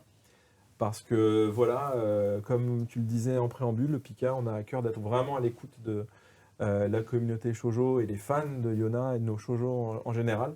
Et on les avait écoutés, on a bien fait pour réaliser un collector de Yona qui a été vraiment couronné de succès. Donc on va récidiver ça avec les éditions Hakusensha. Ça prend juste un peu plus de temps que prévu pour les validations. Je précise au cas où que le sac n'a pas de rapport avec le collector à venir. C'était juste pour montrer les voilà. rôles de Yona. Non mais c'est parce que du coup les gens ils se sont dit oh my god c'est un sac en plus. C'est juste vraiment pour illustrer ce petit teasing puisque du coup on n'a pas les visuels, on n'a pas d'autres éléments à vous montrer actuellement. Donc ça c'est une très très bonne nouvelle pour le fait. Tu restes encore un petit peu avec nous Mehdi, puisque là on va parler un petit peu du traitement du shoujo en France et entre autres évidemment chez Pika.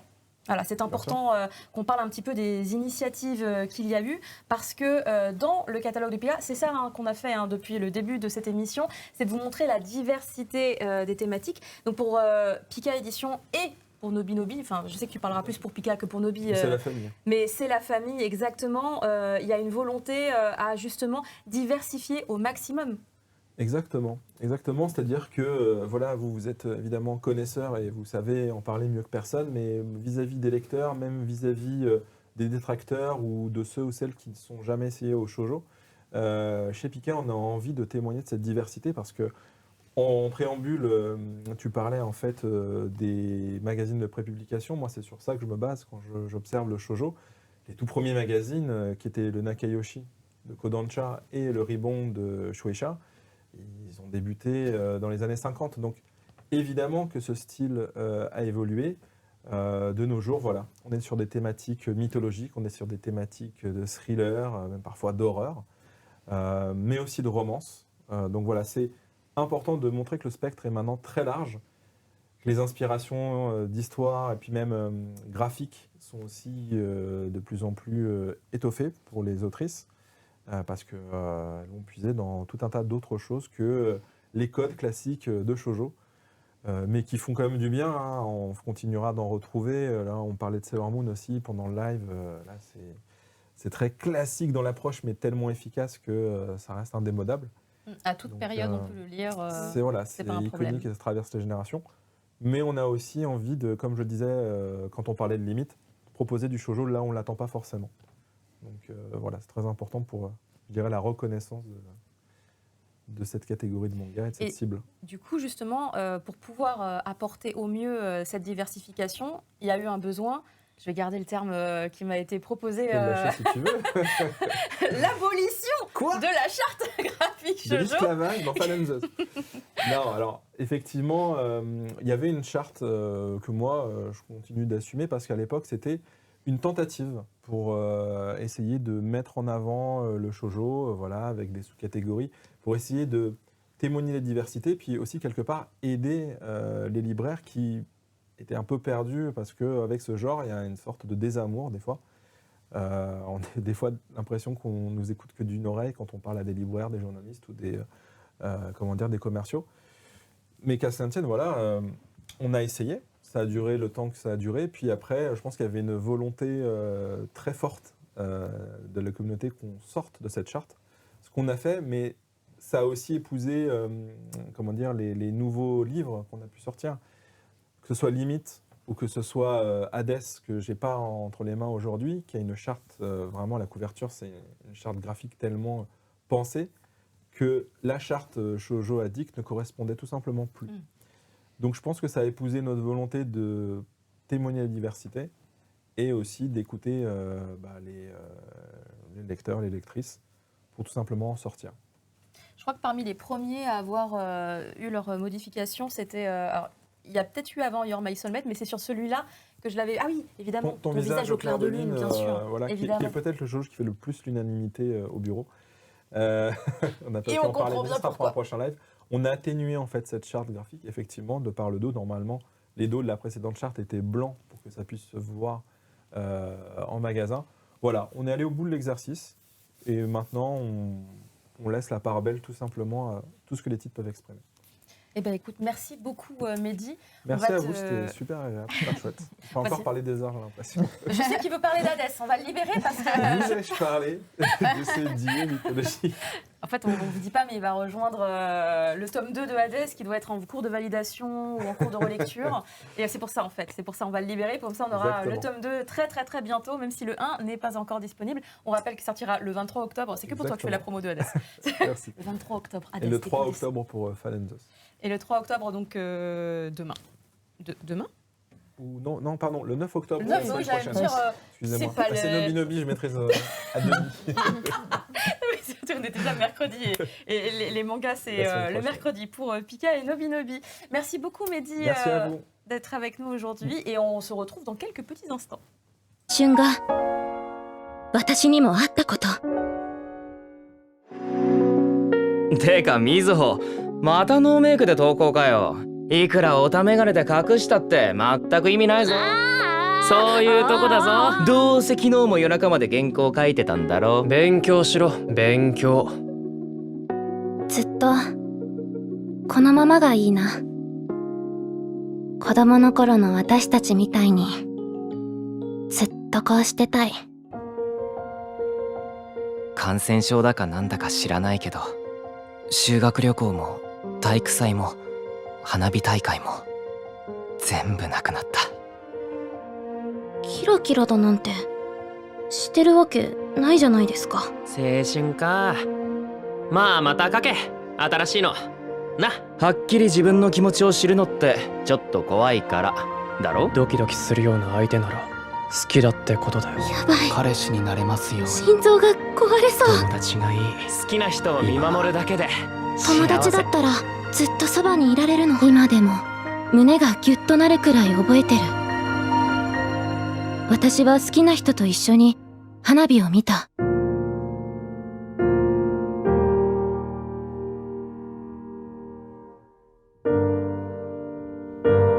胸の奥までキラキラする。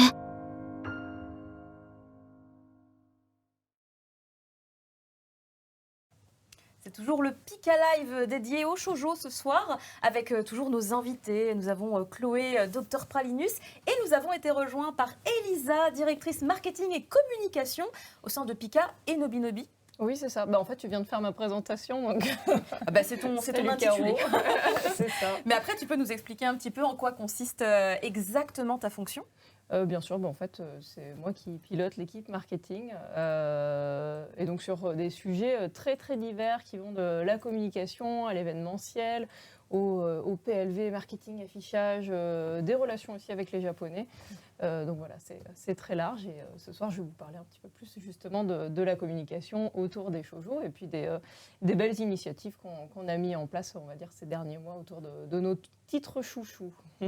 On peut commencer par une information capitale que j'aurais pu dire pendant que Mehdi était là, mais je me suis dit que ça aurait été encore plus pertinent de le dire avec toi au vu de ton activité au sein de la maison d'édition, puisqu'il se trouve que Pika, on peut rajouter Nobi Nobi dedans et c'est encore plus véridique, numéro 1 sur le shoujo en France. Exactement. C'est une place dont on est assez fier, mais qui veut dire qu'on a fait beaucoup d'efforts en fait pour en arriver là.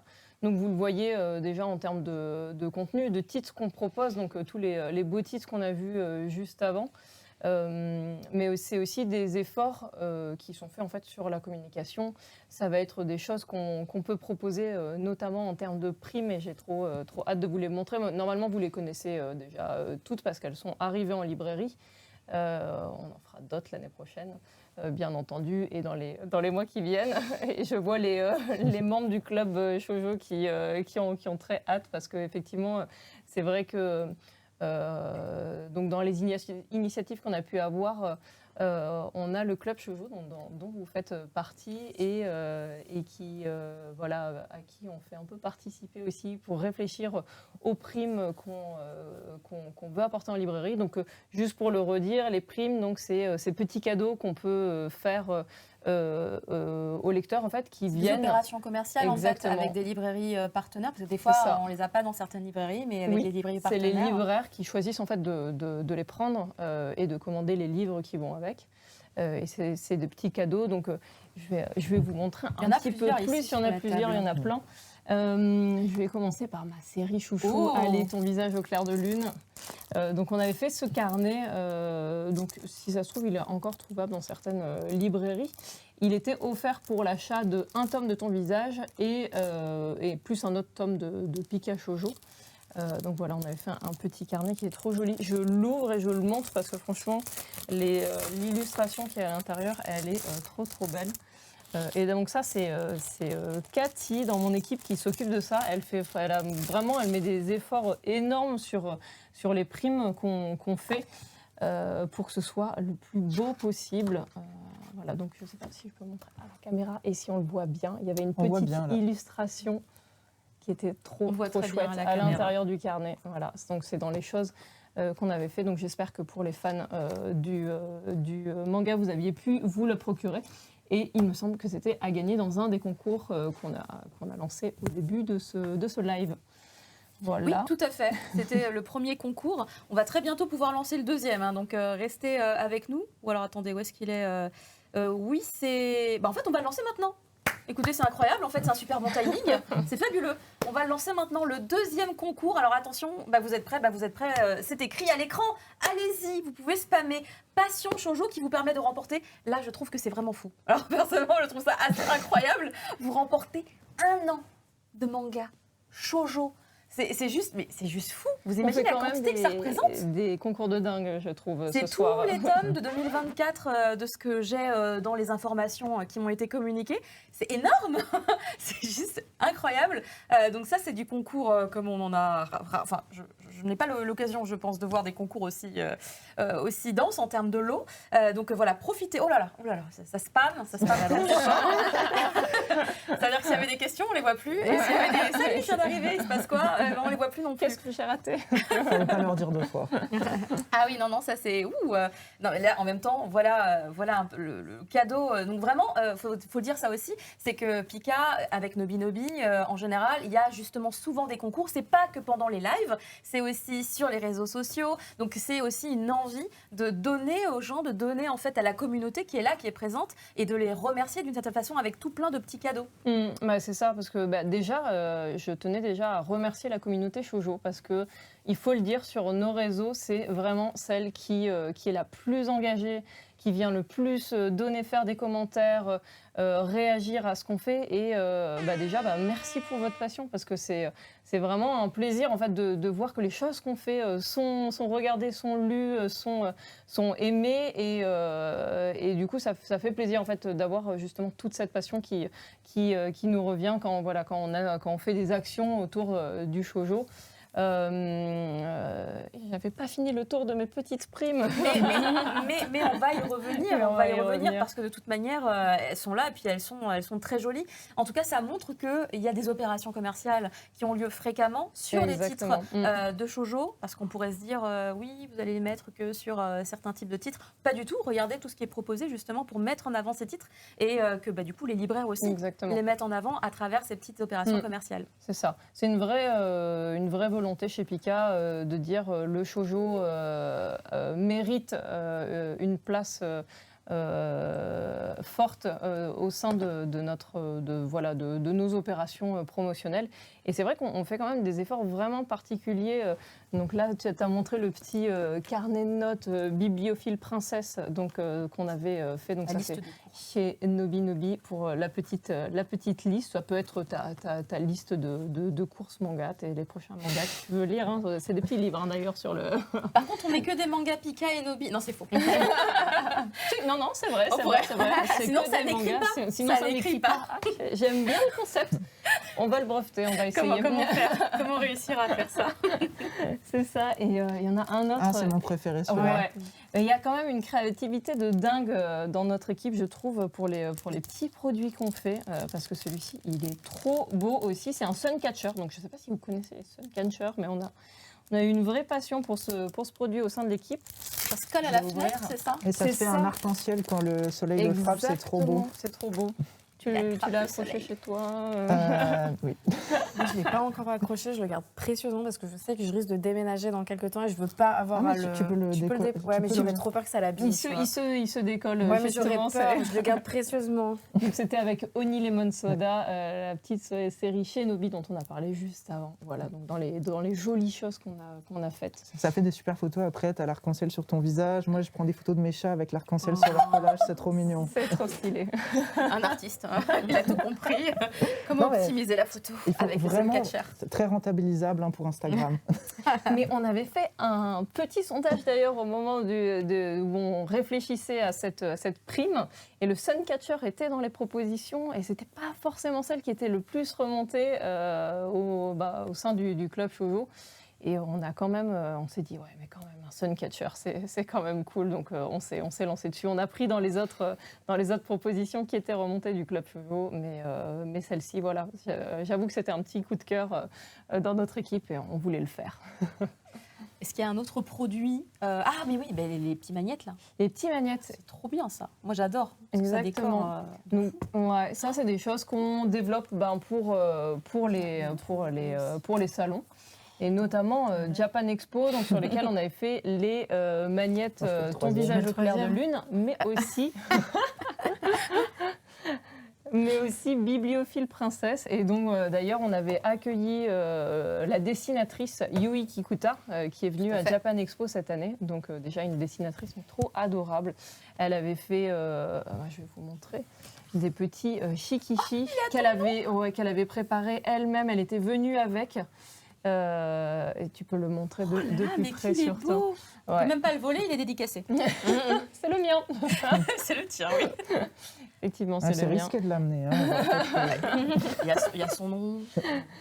Et donc elle avait amené ses petits shikishi, elle avait fait des dédicaces sur notre stand, mais également un live drawing où elle était venue, donc elle avait dessiné Eliana et Christopher, donc les deux personnages principaux de Bibliophile Princesse. Et c'est vrai que c'était un très bel événement. Donc nous, dans l'équipe, on est tous trop fans parce que son dessin, il y a tellement de détails, c'est tellement beau que ça se prêtait super bien au live drawing. Et voilà, donc ça fait partie des actions aussi qu'on organise. Faire venir des autrices de shoujo, c'est précieux aussi pour nous comme pour la communauté. J'ai envie de te demander un truc, mais je me dis, mais non, on n'en a pas discuté, il ne faut pas faire ça, Caro. Et du coup, la prochaine autrice. Mais non, on n'a pas vu ça en avant. C'est juste là, ça me vient comme ça, parce que ça me donne envie. En fait, c'était tellement cool, effectivement, d'avoir l'autrice. Je me dis, oh, mais c'est quand la prochaine fois? Du coup, c'est vrai, finalement, quand on y pense. Donc, il y a ces opérations-là, donc faire venir évidemment les autrices. Et j'imagine qu'actuellement, c'est évidemment toujours une volonté de la part de Pika et de Nobi de continuer à avoir les possibilités de faire venir justement ces autrices pour venir à la rencontre de leur public en France. Je pense que ça leur fait... Moi, je dis comme ça, l'autrice de Hades, elle a fait un dessin, merci, la Tour Eiffel. Je dis comme, je crois qu'elle a envie de venir en France, mais c'est juste une suggestion. Et j'entends d'ici Mehdi qui dit oui. Oui, c'est ça. Mehdi est super motivé. Je crois que ça va vraiment être le running gag de ce live shoujo. Tout le monde va penser à Hades constamment. Ça va être vraiment... on aura bien fait le taf. Je pense que Mehdi sera content du coup. Le message est passé. Voilà. Est-ce que les gens ils ont retenu Hades? Je pense que oui. Je pense que ça va. Vous avez aussi des interviews exclusives avec les artistes. Tout à fait, et ça c'est un petit teasing parce qu'on ne l'a pas encore publié, mais en fait quand on a vu justement déjà la passion de l'équipe autour du titre, où on a vraiment trop hâte qu'il sorte et qu'il soit découvert en fait par les lecteurs et les lectrices. Et ensuite, quand on a vu qu'elle avait fait ce petit dessin, alors qu'on n'avait vraiment genre, rien demandé, mais elle était tellement contente que son titre soit publié en France, qu'elle a fait ce dessin naturellement. On s'est dit, mais en fait, on veut en savoir plus sur son œuvre, son dessin, sa vie, etc. Donc, on a réalisé une interview. Donc, c'est un contenu exclusif qui va être publié dans les prochaines semaines. Sur notre site. Donc on va apprendre plein de choses parce qu'elle a été vraiment généreuse en détail sur son œuvre, sa manière de travailler, etc. L'interview est passionnante, donc on a hâte de vous la partager. Ouais. On a encore plus hâte que pour le tome 2 là en fait. Incroyable, un incroyable teasing. Il y a aussi des rencontres qui se font. Alors là, je peux même en témoigner puisque pour le coup, on a eu cette occasion incroyable avec Chloé. On a eu la chance de rencontrer une éditrice qui venait de Kodansha, qui travaille sur le magazine Beloved, grâce à toi, grâce à Mehdi, grâce à tous les gens évidemment de chez Pika Édition qui ont permis de rencontrer cette personne qui venait nous parler de sujets très intéressants. Ouais. Et après, je laisserai aussi Chloé en parler, vu qu'elle était là avec toi, Caro.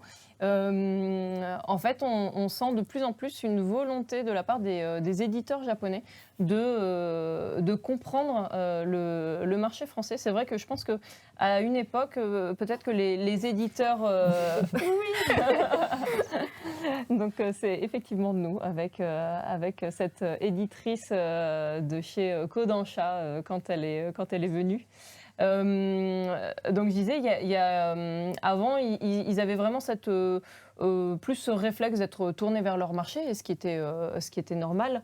Mais aujourd'hui, ils souhaitent un petit peu mieux comprendre le lectorat français et comprendre les goûts de lecture en fait, qui sont assez différents. Notamment, le shoujo au Japon, c'est beaucoup plus développé qu'en France. En France, c'est seulement 6% du marché, alors qu'au Japon, c'est presque la moitié du marché. Donc, effectivement, ici, c'est un marché beaucoup plus petit, malheureusement, et on fait beaucoup d'efforts pour essayer de le développer. Et ça peut s'expliquer par le fait que les goûts des lecteurs et lectrices sont différents, qu'on a des attentes différentes dans les histoires, ce genre de choses. Et Madame Kawasaki était venue nous rencontrer pour justement comprendre quelles étaient ces différences et commencer à réfléchir en fait sur des œuvres qui pourraient plaire encore plus au public à l'international pour eux. Donc pour nous, la France, ils réfléchissent aussi pour les États-Unis. Donc voilà, c'est vraiment une démarche de mieux comprendre les autres marchés et de ce qui plaît ici. Donc c'était super intéressant. Donc elle avait pu, on avait invité toi, Caro, et toi, Chloé, pour venir en discuter parce qu'on trouvait que vous étiez les bonnes porte-paroles de la communauté shoujo. Et c'était un moment super intéressant. Vraiment, c'était vraiment très intéressant. Puis c'était vraiment l'occasion d'échanger, de confronter des points de vue qui sont finalement assez différents, mais toujours avec cette même volonté de valoriser le shoujo, parce qu'on sentait vraiment qu'elle était passionnée et que voilà, c'était quelque chose qui lui tenait à cœur. Et vraiment, c'était vraiment une discussion intéressante. Et chouette. Juste un petit détail que je peux me permettre de partager avec vous parce qu'il y a plein de choses qu'on ne peut pas vous dire parce qu'il y avait des sujets très confidentiels, mais en fait pour cette espèce d'étude qu'elle voulait faire, elle était venue avec un tableau avec un tableau qui du coup montrait les tendances pour le public japonais sur par exemple comment doit être un personnage principal masculin, comment doit être une héroïne dans les mangas, qu'est-ce qui plaît en fait de manière générale au Japon, quelles sont les dynamiques entre les personnages aussi qui plaisent. Du coup, quand on était sur le public occidental, je me rappelle qu'on était en mode « Ah bon ?» Alors moi, j'aurais pas forcément dit ça. Et justement, ça a été l'occasion d'avoir ce dialogue avec l'éditrice. D'apporter de la nuance, en fait. Parce que je pense qu'on a tous une vision de ce qui peut se passer au Japon et réciproquement ce qui se passe ici. Et du coup, c'était vraiment l'occasion de nuancer tout ça et d'en apprendre un peu plus, quoi. C'est vrai qu'on lui a beaucoup dit. En fait, ça, ouais, mais ça dépend. Je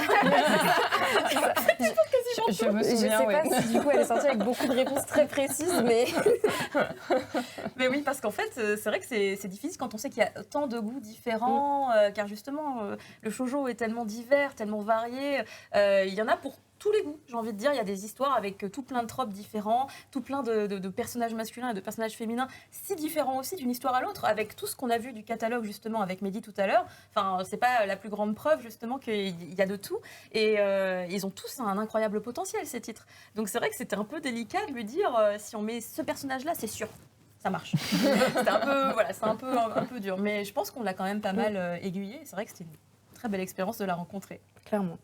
Elle a été vraiment adorable. On va revenir un petit peu sur le marché français parce que du coup, il y a quand même du coup la petite bombe qu'on a jetée tout à l'heure qui a fait réagir sur le chat. Bon, après, j'ai balancé un concours, mais ça a tout effacé. Mais du coup, on va revenir parce que quand même, on peut apporter un petit élément d'explication. Quand on dit Pika et Nobi Nobi ensemble, numéro 1 sur le marché par rapport au shoujo, c'est évidemment en part de marché parce qu'en fait, déjà, c'est 2 maisons d'édition, mais même en prenant que Pika, en fait, c'est aussi possible de juste le dire. Mais alors, du coup, on rajoute Nobi Nobi, il n'y a plus aucun doute possible. Mais vraiment, c'est en part de marché. Et en fait, ce qu'il faut savoir, c'est que on peut avoir l'impression que c'est immense, mais en fait, tu m'avais expliqué tout à l'heure que ça représentait qu'un certain pourcentage au global des ventes de mangas en France. Et exactement. Ce chiffre, c'est 5%. C'est 5%. Ouais, c'est ça. Ouais. Et effectivement, et comme je disais, en fait, c'est vrai que c'est une petite part du marché du manga. Le shoujo. Je précise au cas où il y aurait des confusions. Le shoujo en France sur le marché global du manga, c'est 5%. Après, ce qui est super intéressant qui s'est passé ces dernières années, c'est que il y a eu un boom du manga au moment des années Covid. Donc c'est autour de l'année 2020-2021. Les années d'après, le marché s'est un petit peu contracté parce que ça avait été vraiment énorme. Donc il y avait beaucoup plus de lecteurs pendant les années Covid. Il y avait moins d'offres culturelles. Donc la lecture, c'était vraiment quelque chose qui était devenu un des passe-temps en fait des Français. C'est resté très fort, mais voilà, ça redescend un petit peu par rapport au niveau de 2020-2021. Mais par contre, le shoujo reste stable. Donc ça veut dire qu'il gagne des parts de marché. Donc c'est hyper technique, je suis désolée. J'espère que ça fait plaisir c'est comme clair. information. Et le shoujo en fait reste stable en vente parce qu'en fait il y a un lectorat qui est présent, qui est passionné et qui continue à venir chercher ces nouvelles séries. Et ça, c'est super chouette et c'est aussi pour ça qu'on met autant d'efforts dans le shoujo parce que voilà, enfin, on a le lectorat qui est là, qui est fidèle et voilà, on pense qu'il faut aussi les remercier voilà pour cette fidélité sur les œuvres et avec des primes, avec des jolis collectors et des événements, accueillir des auteurs, des autrices, shoujo, voilà, c'est super important pour nous. Voilà, toutes les initiatives qui sont prises globalement par Pika. Vous aurez peut-être remarqué une nuance de lumière. On a changé d'ambiance d'un coup. On parle des chiffres du marché. Il faut se remettre dans ce danger. C'est intime. Sujet sérieux. C'est le loup de Wall Street. Je sais pas. J'ai bien aimé. Ça aurait pu tomber sur une annonce. Une lumière qui change pour une annonce. Mais non, ça s'est rééclairé. Il se passe quelque chose. On va pas dire que c'est un fantôme. On n'a pas prévu une annonce de manga avec des fantômes. Donc, on peut même pas faire forcément le lien. Mais voilà, tout en fait, ce que vous n'avez pas forcément comme élément pour comprendre un petit peu comment ça se passe dans le marché et peut-être un peu finalement les difficultés qu'il peut y avoir à justement faire des choses concrètes pour le shoujo. Parce que si 5%, ça représente le marché global du shoujo dans le manga en France, quelque part, quand on y pense, on se dit que les autres éditeurs, par exemple, s'ils font pas trop de shoujo, est-ce que c'est pas par rapport à ça, justement, une espèce de cohérence par rapport à l'argent qu'il faut faire rentrer pour que la société, enfin, la boîte continue à marcher et vous faites ces efforts-là pour ce pourcentage-là et vous êtes actif. Après, quelque part, il y a aussi, justement, tu remerciais la communauté parce qu'elle réagit, elle est extrêmement présente, elle est très active. Et elle est on engagée. voit qu'effectivement, Mehdi en parlait tout à l'heure, et le collector Yona qu'on a pu proposer l'an dernier, on est vraiment un exemple. C'est vrai que quand on a vu qu'il y avait cette passion et toutes ces demandes sur un collector Yona, on s'est dit mais on ne peut pas passer à côté, il faut qu'on leur propose quelque chose qui soit beau, qui n'a pas été fait, etc. Et en fait, quand on l'a proposé donc à des quand on a dû choisir en gros le tirage de ce collector, on s'est basé sur, on était au-dessus de ce que faisaient les ventes des tomes précédents. Donc on s'est dit, normalement, on est bon, il va y en avoir pour tout le monde. Et en fait, non. Et en fait, c'est s'est retrouvé en rupture hyper vite. Et en fait, parce que notamment, il y a eu des achats à l'étranger, ce dont on ne s'attendait pas, des lecteurs italiens, allemands qui ont commandé le collector. Et du coup, ça a dépassé en fait les espérances en fait qu'on avait sur les ventes de ce collector. Et on a fait quelque chose que normalement on ne fait pas parce que c'était une édition limitée. On a retiré pour que tout le monde puisse en avoir parce que en fait le but c'était pas qu'il y ait de la revente abusive. Exactement. Ça c'est vraiment pas le but. Et donc on a fait un deuxième tirage. Donc on a doublé le tirage. Donc en fait le collector s'est vendu mais bien plus élevé que ce qu'on vend en fait les tomes de Yona normaux, parce qu'en fait il y a aussi plein de personnes qui sont venues dans Yona, je pense, avec le collector, ou alors peut-être qu'il y avait des tomes de retard, voilà, donc c'est des choses qui sont parfois difficiles à prévoir. Nous on essaye de faire au mieux, voilà, pour que les fans soient contents. Ça peut être complexe, mais voilà, là, en tout cas, on a fait en sorte qu'il y en ait pour tout le monde à la fin, et normalement, c'était bon après. Et ben heureusement, et en plus, il y a bientôt un collector qui arrive, plus l'incroyable annonce, teasing, s'il n'y avait rien de réellement concret. On arrive très très bientôt à la fin du live. Du coup, on va tout de suite faire la dernière annonce, parce que je ne sais pas à quel point on va s'étaler dessus. Ça se trouve, en 30 secondes, c'est plié, mais dans le doute, parce que c'est un titre... en toute honnêteté, qui est attendu. Oh là, je fais monter la sauce. Je l'ai vu dans des bingos. Ah, moi, je l'ai vu sur tous les bingos. Elle est sur tous les bingos. Non, alors honnêtement, là, on est sur un titre que j'ai vu vraiment sur beaucoup de bingos. C'est un titre qui est réclamé là depuis tout à l'heure.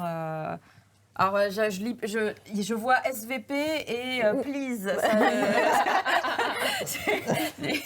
En fait, c'est un mot par message, du coup. On n'a pas les phrases en entier. Vous l'avez à l'écran. Il s'agit évidemment, voilà, vous êtes très contents. Je le vois. Ah, oh my god!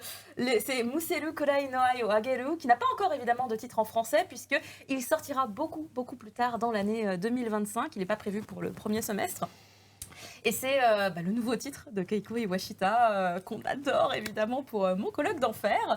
D'ailleurs, timing incroyable, je me baladais sur les réseaux sociaux et j'ai vu qu'à partir du 2 novembre, s'il y a des chanceux qui vont au Japon, sachez qu'il y a une exposition sur Keiko Iwashita et ses œuvres, et donc sur les deux, à savoir Mon colloque d'enfer et Muselu Kurai no Ai o Ageru. Donc moi, j'y vais pas au Japon, mais si jamais vous pouvez, a priori, c'est tout le mois de novembre, ça s'arrête début décembre, donc allez-y. C'est un titre qui est prépublié dans le magazine Dessert, dont on a énormément parlé ce soir. C'est un magazine qui appartient à Kodansha. C'est un de mes magazines préférés. Et il y a pas mal de titres qui... ils sont plus là, du coup, c'est vrai, on a fait du déménagement, mais qui viennent du catalogue Dessert. Donc, en soi, c'est déjà un gage de qualité dans ma tête. Après, c'est plus une question aussi d'autrice, en fait. L'autrice, donc Keiko Iwashita, il me semble que Mon colloque d'enfer était déjà un titre du Dessert. Donc, quelque part, en toute logique, on continue dans le même magazine. Je ne sais pas si vous avez eu l'occasion de jeter un œil aux différents résumés qui existent. Moi, j'ai vu des illustrations, je suis le travail de l'autrice aussi, mais de ce que j'ai pu voir, on va à nouveau, c'est pour ça que je te regarde en fait, c'est parce qu'on va être à la fac. Ça se passe à la fac. On va être avec des étudiants. On a une jeune fille qui s'appelle Hibari et en fait, elle fait du design graphique et en fait, elle doit faire une exposition pour ses travaux. Et en fait, la date limite approche, donc beaucoup de tension. Sauf que, comme c'est une étudiante, comme beaucoup, en fait, elle a un job à côté. Et du coup, c'est un peu compliqué de mener à la fois ses études, ses projets et du coup, son petit job dans un restaurant de ramen. D'où le mot-clé ramen, pour les gens qui avaient suivi mot-clé par mot-clé durant la soirée. Voilà, effectivement, c'est le dernier mot. Et en fait, à un moment donné, elle se pose pour travailler son projet. Et là, en fait, elle va se retrouver avec un groupe de garçons qui vont un peu se chamailler. On dirait que c'est des enfants. Ils vont se chamailler un petit peu. Et en fait, il y a un verre qui va tomber sur l'ordinateur de Hibali. Et là, c'est la catastrophe. Ah non, mon cauchemar personnel. Voilà. Elle explose de colère, hein, toute logique. Normal. Voilà. Et en fait, il se trouve que, comme par hasard, un de ces garçons-là est également dans la même fac. Et ils vont avoir l'occasion de parler et de fil en aiguille, comme ils vont découvrir qu'ils sont tous les deux dans la même fac. Lui, il est en train de se spécialiser dans la peinture à l'huile. Elle, elle est dans le graphisme. Il y a peut-être quelque chose, mais surtout, il est chanteur. Tout de suite, le charisme plus 20. Chanteur et guitariste. Plus 40, pardon. Le charisme plus 40. Ouais, et artiste. Oui, ça c'est le pack. C'est un artiste sous tous les angles, a priori. Et dans un groupe qui s'appelle Pantera Negra. La Pantera Negra. Enfin, il y a un petit côté un peu hispanophone qui est sympa. Et en fait, pour Hibali, ça va être vraiment l'ouverture à un peu un nouveau monde artistique. Donc, c'est un résumé qui, personnellement, me hype énormément. Ouais. J'ai pas eu l'occasion de le lire à proprement parler. J'aurais pu tenter d'aller voir sur la plateforme où je consomme du manga japonais, puisque j'ai cette chance de lire le japonais. Mais je ne l'ai pas fait. Et en fait, en lisant le résumé, je me suis dit, déjà que les planches, elles sont belles. Quand on peut suivre le travail de Keiko Iwashita sur les réseaux sociaux. Vraiment, n'hésitez pas à la suivre partout où vous pouvez. C'est tellement joli. Et puis, il y a des scènes. On sent qu'il se passe des choses. Il y a des émotions qui passent. Et vu le contexte, on est à la fac. On sent que ça va être un peu l'émancipation, ce vrai passage, la transition d'être un adulte et d'assumer énormément de choses. Je suis assez enjaillée. Vous, c'est un titre que vous attendiez dans le bingo mental que vous auriez pu avoir? Alors, pas spécialement, parce que j'avoue, je l'ai vu passer, mais je le connaissais pas. Mais depuis que j'ai lu, du coup, You're My Soulmate et que j'ai découvert les romances à la fac, je valide. Nouvelle passion, C'est ça. à la fac. C'est vrai que ça a quelque chose de sympa. Mais il n'y a pas de dentiste dans celui-là, a priori, pour l'instant. Oui, mais bon, c'est peut-être pas plus mal, je sais pas. En vrai, la séquence dentiste, c'est un peu sensuel avec Oui. les doigts et la Ouais, bouche et tout. Effectivement, je suis d'accord avec toi. Ça a On débloqué réussit un à nouveau tourner kiff. ça. Pas du tout réaliste avec la Oui. vie. Non, C'est pas trop la même ambiance. Oui. Mais du coup, tu l'attends, là. C'est une romance qui va se passer à la fac. non, mais là, tu m'as hypé, c'est bon, c'est vendu, c'est acheté. Et on m'en a parlé, j'avoue, pareil, j'ai pas. Mais c'est comme You're My Soulmate. Sur un malentendu, je ne m'intéresse pas. Et puis après, je suis comme, en fait, c'est dans mes veines, tout de suite. Je pense que ça va être pareil. Hein. Je vais avoir besoin de l'avoir dans mes veines. Je regarde juste si tout le monde a bien sauté de joie au plafond. Mais en fait, j'ai tellement résumé longtemps que, évidemment, la joie, elle est passée depuis déjà 10 minutes, Caroline. Comment ça Ça va fait déjà 10 continuer minutes qu'on est dessus. Mais voilà, les gens sont en train de recommander justement les réseaux sociaux de l'autrice, puisque je vous disais vraiment d'aller voir son travail.